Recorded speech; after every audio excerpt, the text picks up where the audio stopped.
അങ്ങനെ ഭരതൻ വന്നു പോവുകയും ചെയ്തു.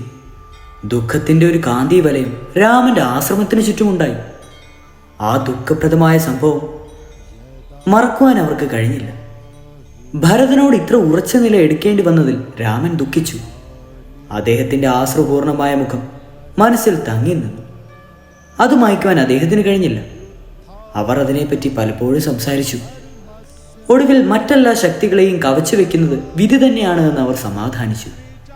അങ്ങനെ ദിവസങ്ങൾ കഴിഞ്ഞുപോയി. ആ പർവ്വതത്തിൽ പല ആശ്രമങ്ങളിലായി വസിച്ചിരുന്ന ഋഷിമാരുടെ പെരുമാറ്റത്തിൽ എന്തോ പന്തികേട് രാമൻ കണ്ടു. അവരെന്തോ രഹസ്യമായി വെക്കുന്നുണ്ട് എന്ന് അദ്ദേഹത്തിന് തോന്നി. എന്തോ രഹസ്യം അവർ പുറത്തു പറയാതിരിക്കുകയാണ്. ഭയം മൂലമാണ് അതെന്ന് ചിലവർക്ക് മനസ്സിലായി. അദ്ദേഹം അവരോട് ചോദിക്കുവാൻ തീരുമാനിച്ചു. അവരുടെ കുലപതിയെ സമീപിച്ച് അദ്ദേഹം ചോദിച്ചു, പ്രഭു,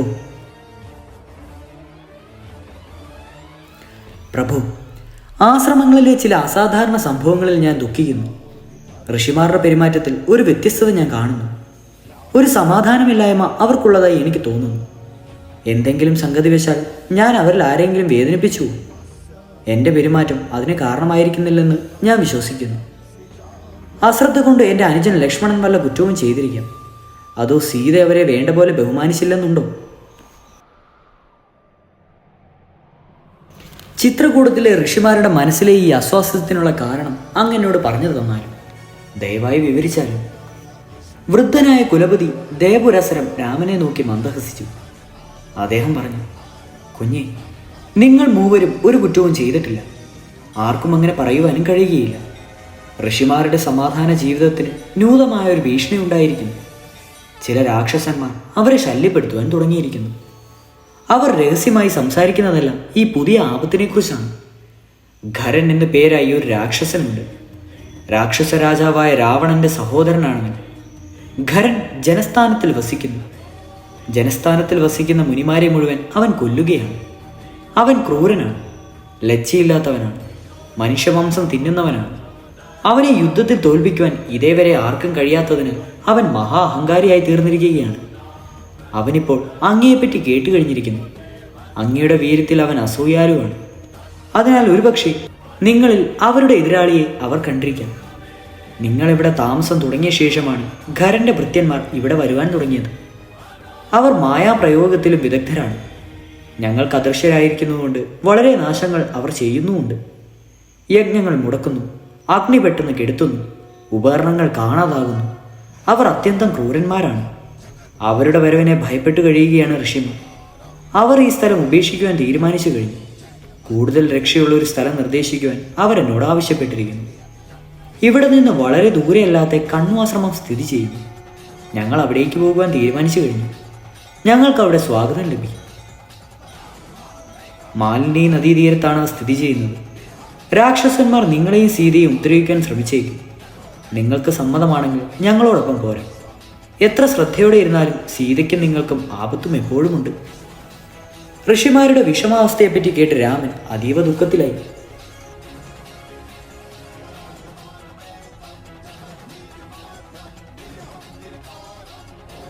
ഇതേവരെ സുരക്ഷിതമായിരുന്നതും രാക്ഷസന്മാർ മൂലം ഇപ്പോൾ ആവൽക്കരമായി തീർന്നതുമായ ആശ്രമങ്ങളിൽ നിന്ന് അവർ വിട്ടുപോകുന്നത് തടയുവാൻ അദ്ദേഹത്തിന് കഴിഞ്ഞില്ല. അദ്ദേഹം ഋഷിമാരെ അല്പദൂരം അനുഗമിച്ചു. അവരോട് യാത്ര പറഞ്ഞ് ആശ്രമത്തിലേക്ക് മടങ്ങുകയും ചെയ്തു.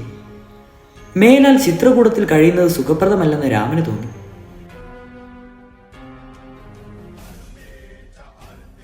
അവിടെ നിന്ന് പോകുന്നതിന് പല കാരണങ്ങളും അദ്ദേഹത്തെ പ്രേരിപ്പിച്ചു.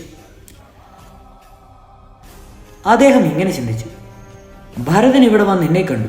അയാളോടൊപ്പം എൻ്റെ അമ്മമാരും വന്നു. അവരുടെ ദുഃഖപൂർണമായ മുഖങ്ങൾ എൻ്റെ മനസ്സിൽ തങ്ങി നിൽക്കുകയാണ്. ഞാൻ എങ്ങോട്ട് നോക്കിയാലും ഭരതൻ്റെ ആ വരവിൻ്റെ അടയാളങ്ങളാണുള്ളത്. അതെന്നെ സദാ വേദനിപ്പിക്കുകയാണ്. അതിനെപ്പറ്റി അദ്ദേഹം ലക്ഷ്മണനോടും സീതയോടും പറഞ്ഞു. അവർക്കും അതേ അഭിപ്രായമാണ് ഉണ്ടായിരുന്നത്. ശാന്തിയുടെ അഭയസ്ഥാനമായിരുന്ന ആശ്രമം ഇപ്പോൾ ദുഃഖകരമായ ഓർമ്മകൾ നിറഞ്ഞ ഒരു കുടീരമായി തീർന്നു. ആ സുന്ദരമായ പർവ്വതനിര ഉപേക്ഷിക്കുവാൻ അവർക്ക് സമ്മതമായി. ചുരുക്കം ചില സാധന സാമഗ്രികളും ഉണ്ടായിരുന്നതും സമാഹരിച്ച് അവർ 3 പേരും വീണ്ടും യാത്ര തുടർന്നു. അവർ ചിത്രകൂടത്തിൽ നിന്നിറങ്ങി. കുറെ ദൂരം യാത്ര ചെയ്ത ശേഷം രാമലക്ഷ്മണന്മാരും സീതയും അത്രി മഹർഷിയുടെ വിഖ്യാതമായ ആശ്രമത്തിലെത്തി. അവർ ആശ്രമത്തിനുള്ളിൽ പ്രവേശിച്ച് ആ മഹർഷിവര്യനെ വന്ദിച്ചു. അദ്ദേഹം അവരെ സ്വന്തം പുത്രന്മാരെ എന്ന പോലെ അത്യന്തം സ്നേഹവായ്പോടുകൂടി സ്വാഗതം ചെയ്തു. അവർക്ക് ഫലങ്ങൾ നൽകി ആതിഥ്യം ചെയ്തു. സീതയെ കണ്ടതിൽ അദ്ദേഹത്തിന് വളരെ സന്തോഷമായി. മനസ്വിനിയും ശ്രേഷ്ഠയുമായ അനസൂയയായിരുന്നു അദ്ദേഹത്തിന്റെ ധർമ്മപത്നി. ആ വൃദ്ധനായ ഋഷിക്ക് അവളെപ്പറ്റിയും അവളുടെ തപസ്സിനെ പറ്റിയും വളരെ അഭിമാനമുണ്ടായിരുന്നു. അദ്ദേഹം സീതയോട് പറഞ്ഞു, ആശ്രമത്തിനകത്തേക്ക് പോയിക്കൊള്ളൂ. എൻ്റെ ഭാര്യയോട് ഭവതി ആദരവറിയിക്കും. അവൾക്കൊരു വലിയ തപസ്സിനിയാണ്. പാപനിവൃത്തി നേടിയ ഒരു പുണ്യാവാത്മാവാണ്. അവളുടെ അനുഗ്രഹം സിദ്ധിക്കുന്നത് ഒരു വലിയ ഭാഗ്യമാണ്. അവളെപ്പറ്റി അദ്ദേഹം രാമനോടും പറഞ്ഞു. പണ്ടൊരിക്കൽ ഈ ഭൂമിയിൽ വരൾച്ചയുണ്ടായി. അത് 10 വർഷം നീണ്ടുനിന്നു. അന്ന് അനസൂയ മനുഷ്യ നന്മയ്ക്കായി ഫലമൂലാദികൾ സൃഷ്ടിച്ചു. ഗംഗാ നദിയെ കൊണ്ട് അവൾ കരകവിഞ്ഞൊഴുകിപ്പിച്ചു. അങ്ങനെ അവൾ കഠിന തപസ് അനുഷ്ഠിച്ചുകൊണ്ട് കഠിന തപസ്സിനും വ്രതാനുഷ്ഠാനങ്ങൾക്കും ത്രൈലോകത്തിൽ തന്നെ പ്രസിദ്ധിയാണവൾ. അവൾ സീതയ്ക്കൊരമ്മയെപ്പോലെയാണ്. സീത അവളുടെ അടുത്തേക്ക് പോയിക്കോട്ടെ. സകലർക്കും പൂജ്യമായ അവളുടെ മുമ്പിൽ നമസ്കരിക്കട്ടെ. രാമൻ സീതയോട് പറഞ്ഞു, മഹാനായ മഹർഷി പറഞ്ഞ വാക്കുകൾ ഭവതി കേട്ടുവല്ലോ. ഉടൻ ആ സാധ്വിയുടെ അടുത്ത് പോയി അനുഗ്രഹം വാങ്ങുക. ആശ്രമത്തിനകത്ത് അനസൂയ ഇരിക്കുന്ന സ്ഥലത്തേക്ക് സീത അതിവേഗം പോയി. അവൾ അനസൂയയെ കണ്ടു. അവൾ പ്രായത്തിൽ പരീക്ഷണയായിരുന്നു. അവളുടെ ഉടൽ ചുങ്ങിയിരുന്നു, മുടി നരച്ചിരുന്നു. അവളുടെ ശരീരം ക്ഷീണം കൊണ്ട് കാറ്റിൽപ്പെട്ട കദളിവാഴ പോലെ വിളർച്ചിരുന്നു.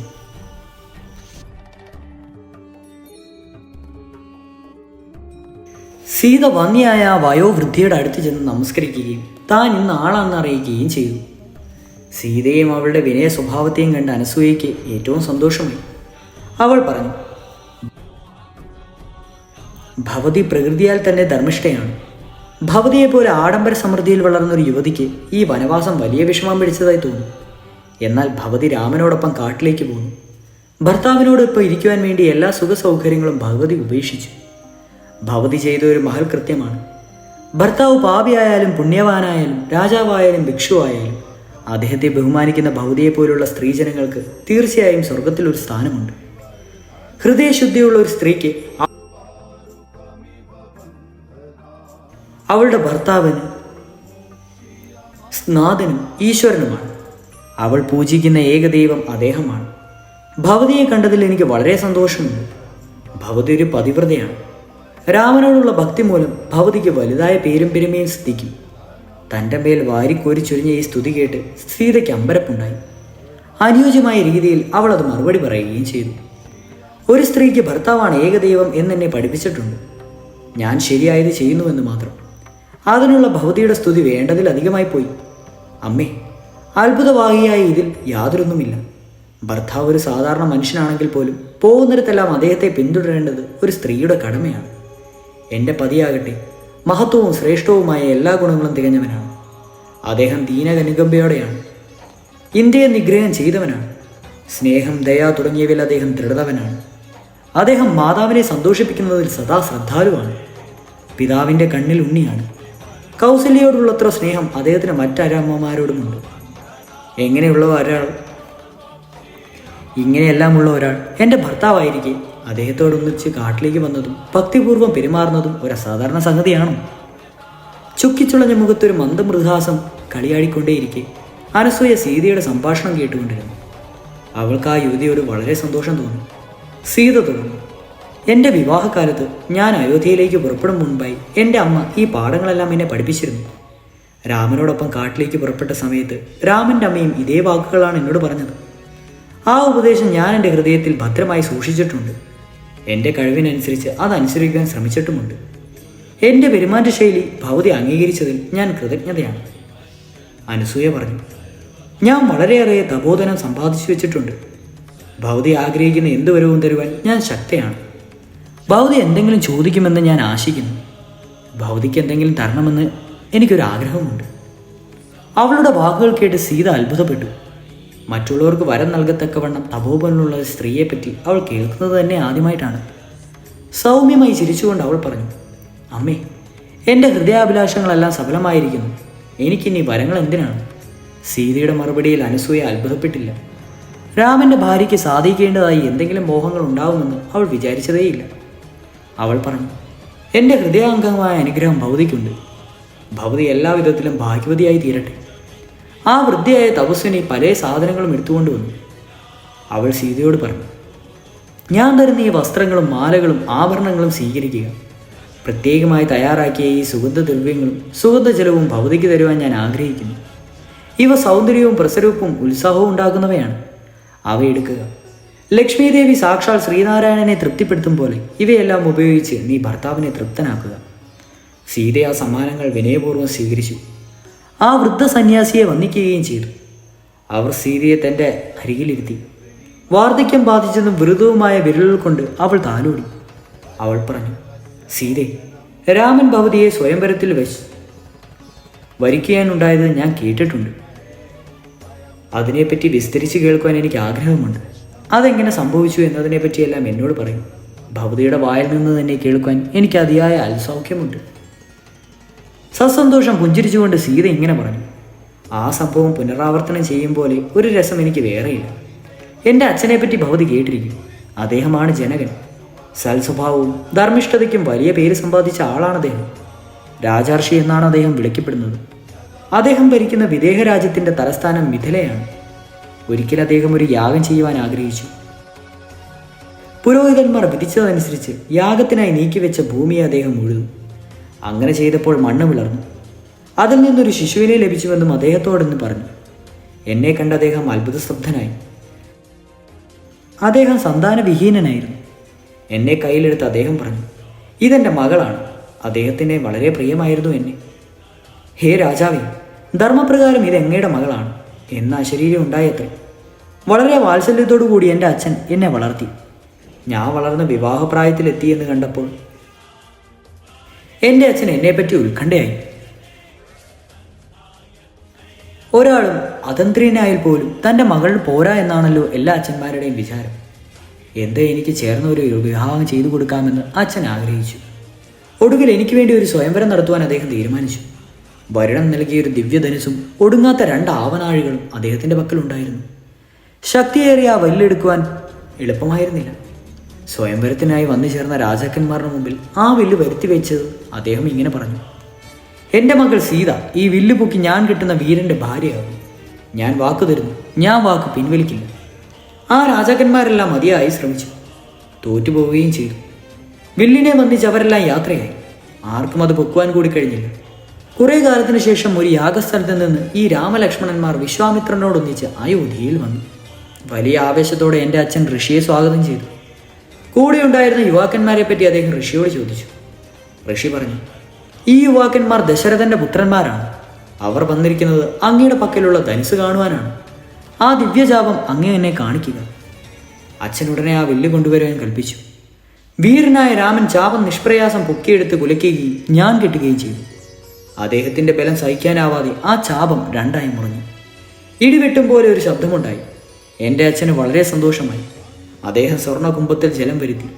ഉടൻ തന്നെ എന്നെ രാമന് നൽകുവാൻ അദ്ദേഹം നിഗ്രഹിച്ചു. എന്നാൽ രാമൻ സമ്മതിച്ചില്ല. എന്നെ സ്വീകരിക്കും മുമ്പായി തൻ്റെ പിതാവിൻ്റെ അംഗീകാരം കിട്ടണമെന്ന് അദ്ദേഹം ശഠിച്ചു. എൻ്റെ അച്ഛൻ അയോധ്യയിലേക്ക് ദൂതന്മാരെ അയച്ചു. ദശരഥ മഹാരാജാവ് വന്നതിന് ശേഷം എന്നെ രാമനെ വിവാഹം ചെയ്തു കൊടുക്കുവാൻ തീരുമാനിച്ചു. എൻ്റെ സഹോദരി ഊർമിളയെയും ലക്ഷ്മണന് നൽകി. രാമൻ എന്നെ വിവാഹം ചെയ്ത കഥ ഇതാണ്. വിവാഹ കഥ വിസ്തരിക്കെ സീതയുടെ മുഖപ്രസാദം നോക്കിക്കൊണ്ടിരിക്കെ തന്നെ അനസൂയ അവളുടെ വാക്കുകളിലെ സ്വാദഭേഗം കേട്ടുകൊണ്ടേയിരുന്നു. അവൾ സീതയെ ആലിംഗനം ചെയ്തു. ഇങ്ങനെ പറയുകയും ചെയ്തു, ഭവതിയുടെ വിവാഹത്തിൻ്റെ പൂർണ്ണ വിവരങ്ങൾ കേൾക്കുവാൻ ഞാൻ മോഹിച്ചു തുടങ്ങിയത് വളരെ കാലമാണ്. ഭവതിയുടെ അതരങ്ങളിൽ നിന്ന് തന്നെ അത് കേൾക്കുവാൻ സാധിച്ചത് വളരെ നന്നായി. ഭവതിയുടെ ശബ്ദം സൗമ്യവും മധുരവുമാണ്. നേരെ സന്ധ്യമായി. പക്ഷികൾ കൂടുകളിലേക്ക് മടങ്ങുമ്പോഴുള്ള പല ചില ശബ്ദങ്ങൾ അവർ കേൾക്കുമായിരുന്നു. ഋഷികൾ നദികൾ സ്നാനം ചെയ്തുകൊണ്ട് കമണ്ടലു നിറയെ ജലവുമായി ആശ്രമങ്ങളിലേക്ക് മടങ്ങിയിരുന്നു. ഔപാസയജ്ഞങ്ങളിൽ നിന്ന് പുറപ്പെട്ട തീജ്വാല മാടപ്രാവിൻ്റെ മാർവിടം പോലെ അരുണവർണ്ണമായി കാണപ്പെട്ടു. ചുറ്റുമുള്ള കാടുകളിൽ കട്ടിയേറിയ ഇരുട്ട് വ്യാപിച്ചു. ആശ്രമങ്ങളിലെ വളർത്തുമൃഗങ്ങൾ നിദ്രയിലാണ്ടു. സർവത്ര നിശബ്ദത വരുന്നു. അനസൂയ പറഞ്ഞു, സീതയെ നോക്കൂ. നക്ഷത്ര ചിത്തനായ ആകാശം ചന്ദ്രൻ്റെ ഉദയം കൊണ്ട് ഏറ്റവും പ്രകാശമായി തീർന്നു. രാത്രി വളരെയായി കഴിഞ്ഞു. പോയി ഭർത്താവിനോട് ഒത്തുചേരും. ഞാൻ തന്ന സുഗന്ധദ്രവ്യങ്ങളും ആഭരണങ്ങളും അണിഞ്ഞ് ഭവതിയെ എനിക്ക് കാണണം. അവയെല്ലാം ദേഹത്തിൽ ധരിക്കും. അവൾ അപ്രകാരം ചെയ്തു. വന്യയായ അനസൂയയുടെ പാദങ്ങൾ തൊട്ടുവന്നിക്കുകയും ചെയ്തു. പിന്നീട് അവൾ നമ്രമുഖിയായി രാമൻ്റെ അടുത്തേക്ക് നടന്നു. രാമൻ അവളെ മന്ദഹാസപൂർവ്വം നോക്കി. അനസൂയ കൊടുത്ത സമ്മാനമാണ് അവയെന്ന് അദ്ദേഹം പറഞ്ഞു. വൃദ്ധനായ കുലാംഗനയോടുള്ള സംഭാഷണത്തെപ്പറ്റിയും അവൾ കൊടുത്ത സമ്മാനങ്ങളെപ്പറ്റിയുമെല്ലാം സീത അദ്ദേഹത്തോട് പറഞ്ഞു. മനുഷ്യ ജീവിതത്തിൽ അത്ഭുതപൂർവമായ ഒരു സംഭവമാണിതെന്ന് രാമന് തോന്നി. ശ്രേഷ്ഠതയും തപസ്നിയുമായൊരു വൃദ്ധയുടെ സ്നേഹം സമ്പാദിക്കുക, അവളുടെ സർവ്വ ആഭരണങ്ങളും സീതയെ അണിയിക്കുക എന്നത് വലിയ കാര്യം തന്നെ. രാമൻ ആ രാത്രി അത്രിയുടെ ആശ്രമത്തിൽ കഴിച്ചുകൂട്ടി. പ്രഭാതത്തിൽ അദ്ദേഹം ഋഷിയോട് അവിടം വിടാൻ അനുവാദം ചോദിച്ചു. ആ കാട്ടിലെ ആപത്തുകളെക്കുറിച്ച് ഋഷിമാർ രാമനോട് സങ്കടം പറഞ്ഞു. അവർ പറഞ്ഞു, മനുഷ്യരുടെ രക്തവും മാംസവും ഇഷ്ടപ്പെടുന്ന വളരെയേറെ രാക്ഷസന്മാർ ഈ കാട്ടിലെ സ്വൈര്യം കെടുത്തിക്കൊണ്ടിരിക്കുകയാണ്. നിങ്ങൾ ഒരു നിമിഷം പോലും അശ്രദ്ധരായിരിക്കരുത്. സദാ സൂക്ഷിച്ചു കൊള്ളുക. ഈ വഴിയിലൂടെ പോവുക. ഋഷിമാർ ഫലങ്ങളും ദർഭയും അന്വേഷിച്ചു പോകുന്ന വഴിയാണിത്. ഈ വഴി വിട്ട് പോകാതിരുന്നാൽ നിങ്ങൾ കാട്ടിനുള്ളിലേക്ക് കടക്കുവാൻ എളുപ്പമായിരിക്കും. രാമൻ അവർ പറഞ്ഞത് സശ്രദ്ധം കേട്ടു. ഋഷിമാരുടെ അനുഗ്രഹം വാങ്ങിയ ശേഷം അദ്ദേഹം സീതയോടും ലക്ഷ്മണനോടും കൂടി അവർ നിർദ്ദേശിച്ച മാർഗത്തിലൂടെ നടന്നുപോയി. അദ്ദേഹം വൃക്ഷങ്ങൾ ഇടതങ്ങിയ വനത്തിൽ പ്രവേശിച്ചു. അവർ ഋഷിമാരുടെ ദൃഷ്ടിയിൽ നിന്ന് മറഞ്ഞു. സൂര്യൻ മേഘത്തിനുള്ളിൽ മറയും പോലെ രാമൻ ആ ഘോരവധത്തിനുള്ളിൽ അപ്രത്യക്ഷനായി. അവർ ദണ്ഡകാരണ്യത്തിൽ പ്രവേശിച്ചു. ദണ്ഡകാരണ്യത്തിൽ പ്രവേശിച്ച രാമന് ഋഷിമാരുടെ ആശ്രമ സമൂഹം നയനഗോചിതമായി. എവിടെ നോക്കിയാലും വൃക്ഷക്കൊമ്പിൽ തൂങ്ങിക്കിടക്കുന്ന മരവുരി കാണാമായിരുന്നു. ദർഭപുല്ല് അവിടെ സുലഭമായിരുന്നു. ഒരു ആധ്യാത്മിക തേജസ് ആ അന്തരീക്ഷത്തിൽ ആകെ തെളിഞ്ഞു നിന്നിരുന്നു. വെറും കണ്ണുകൊണ്ട് ഉച്ചസൂര്യനെ നോക്കും പോലെയായിരുന്നു അത്. മാൻകൂട്ടങ്ങളുടെയും പക്ഷികളുടെയും ആവാസ കേന്ദ്രമായിരുന്നു ആ സ്ഥലം. അഗ്നിഹോത്രം നടത്താറുള്ള കുണ്ടങ്ങൾ എങ്ങും കാണപ്പെട്ടു. ദർഭ, മാന്തോല്, സമിത്ത്, മാന്ത്രഭൂതമായ ജലകുംഭങ്ങൾ, മറ്റും ആശ്രമ സാമഗ്രികൾ എന്നിവ കൊണ്ട് അവ നിറഞ്ഞിരുന്നു.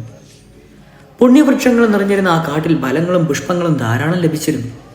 അവിടുത്തെ അന്തരീക്ഷമാകെ വേദോച്ചാരണം കൊണ്ട് മുഖരിതമായിരുന്നു. ആ സ്ഥലത്ത് അവിടെ അവിടെയായി അരുവികളും നീർച്ചാലുകളും ഒഴുകിയിരുന്നു. തടാകങ്ങൾ താമരകൾ മുട്ടുനിന്നിരുന്നു. കായും കിഴങ്ങും തിന്ന് ഇന്ദ്രിയ നിഗ്രഹം ചെയ്ത് മാൻതോലും മരവുരിയും ധരിച്ച് ജീവിച്ചിരുന്ന ആ മഹർഷിമാരുടെ ആത്മീയ തേജസ് സൂര്യന് തുല്യം അഥവാ അഗ്നിക്ക് തുല്യം പ്രകാശിച്ചു. ആ പുണ്യസ്ഥലം സൃഷ്ടികർത്താവിൻ്റെ വാസ്തലമായ ബ്രഹ്മലോകം പോലെ തോന്നപ്പെട്ടു. തപോധനത്തിൽ സമ്പന്നരായ ഈ പൗരാണിക ഋഷിമാരുടെ സങ്കേതത്തിലേക്ക് രാമൻ സാവധാനത്തിലും സംശയിച്ചുകൊണ്ടും നടന്നു. വില്ലിൻ്റെ ഞാൻ ശബ്ദമുണ്ടാക്കാതെ അഴിച്ചുകൊണ്ട് ആ സഹോദരന്മാർ ആശ്രമ പരിസരത്തിലേക്ക് നടന്നു. ആശ്രമാന്തവാസികൾ രാമൻ്റെ വരവ് മുൻകൂട്ടി അറിഞ്ഞിരുന്നു. വലിയ വികാരവായ്പോടെ അവർ അതിഥികളെ സ്വാഗതം ചെയ്തു. കീർത്തിമാന്മാരായ സഹോദരന്മാരുടെ സൗന്ദര്യാശ്യം, ബലവത്തരങ്ങളായ അവളുടെ കൈകൾ, വിരിഞ്ഞ മാറ്, വില്ലും ശരങ്ങളും നിരന്തരം പ്രയോഗിക്കാൻ തഴമ്പുന്ന കൈകൾ എന്നിവയെല്ലാം അവർ നോക്കിക്കണ്ടു നിന്നു. തങ്ങളുടെ താമസ്വരൂപം കണ്ട് ദുഃഖിക്കുകയും ചെയ്തു. ഇശ്വാബു വംശത്തിലെ ആ വീരസന്താനങ്ങൾ തങ്ങളോടൊപ്പം ഉണ്ടായതിൽ സന്തോഷിച്ച് തങ്ങളുടെ ആതിഥ്യം സ്വീകരിക്കാൻ അവർ നിർബന്ധിച്ചു. അവർ പറഞ്ഞു, ഹേ രാജകുമാര, അങ്ങയുടെ പ്രശസ്തി അങ്ങയേക്കാൾ വേഗത്തിൽ യാത്ര ചെയ്തിരിക്കുന്നു. അങ്ങ് ലോകരക്ഷകനാണ്. ഞങ്ങളുടെയൊക്കെ പ്രജകളാകയാൽ അങ്ങക്ക് അങ്ങയെ പൂജിക്കേണ്ടതുണ്ട്. അങ്ങ് ദുഷ്ടദൃഷ്ടിയിലും ശിഷ്ടരക്ഷയും ചെയ്യുന്ന ഞങ്ങളുടെ ചക്രവർത്തിയാണ്. രാമ, സ്വർഗാധിപതിയായ ഇന്ദ്രന്റെ അംശമാണ് രാജാവ് എന്ന് പറയപ്പെടുന്നു. അദ്ദേഹം ലോകരെ ഭരിക്കുന്നു. അങ്ങ് ഭരിക്കുന്ന ലോകത്തിലാണ് ഞങ്ങൾ വസിക്കുന്നത്. വാസം കാട്ടിലായാലും നാട്ടിലായാലും അങ്ങ് ഞങ്ങളുടെ രാജാവാണ് എന്നത് സത്യം. ശപിക്കുവാനുള്ള ശക്തി ഞങ്ങൾ ഉപേക്ഷിച്ചിരിക്കുന്നു. ഞങ്ങൾക്ക് കോപം അടക്കിയിരിക്കുന്നു. ഇന്ദ്രിയങ്ങൾ മനസ്സിനെ കീഴപ്പെടുന്ന ഭയം ഞങ്ങൾക്കില്ല. ഞങ്ങൾ അങ്ങയുടെ മക്കൾക്ക് തുല്യരാണ്. ഒരു പിതാവിൻ്റെ സ്നേഹവും ശ്രദ്ധയും ആവശ്യമുള്ള കുട്ടികളെ പോലെയാണ് ഞങ്ങൾ. ഒരു രാത്രി അവിടെ കഴിച്ചുകൂട്ടിയ ശേഷം അവർ യാത്ര തുടർന്നു. മുമ്പോട്ട് പോകുന്തോറും കാടിൻ്റെ ഭീകരത തെളിഞ്ഞു വന്നു. എവിടെയും വ്രാഘ്രങ്ങൾ, ചെന്നായ്കൾ, കാട്ടുപോത്തുകൾ എന്നീ കാട്ടുമൃഗങ്ങൾ കാണപ്പെട്ടു. വൃക്ഷങ്ങൾ അപരിചിതങ്ങളായിരുന്നു. മുൻപ് കണ്ടിട്ടില്ലാത്തവയായിരുന്നു. വൃക്ഷങ്ങളെ കാർത്തു തിന്നുന്ന പടർച്ചെടികൾ അവയിൽ പടർന്നു കയറുന്നു. കറുത്ത ജലം നിറഞ്ഞതും ആഴമുള്ളതും ഭയപ്രദവുമായ ജലാശയങ്ങൾ അവിടെ ഉണ്ടായിരുന്നതും ഭയങ്കര ഫലവത്തായിരുന്നു. പക്ഷികളുടെ ശബ്ദം ചിത്രകൂടത്തിൽ എന്ന പോലെ സുഖപ്രദമല്ലായിരുന്നു. അത് ഭയപ്രദവും യാത്രക്കാരിൽ അസ്വസ്ഥത ഉണ്ടാക്കുന്നതുമായിരുന്നു. ഭീകരമായി എന്തോ സംഭവിക്കുവാൻ പോകുന്നതിൻ്റെ അവൽ സൂചന അവൾക്കുണ്ടായി. എല്ല് വെള്ളമാകും പോലെ അവർക്കും തോന്നിയത്.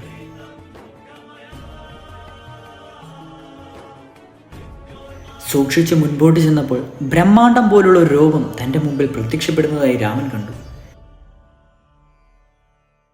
ഒരു പർവ്വത ശിഖരം പോലെ ഭീമാകാരമായിരുന്നു അവൻ.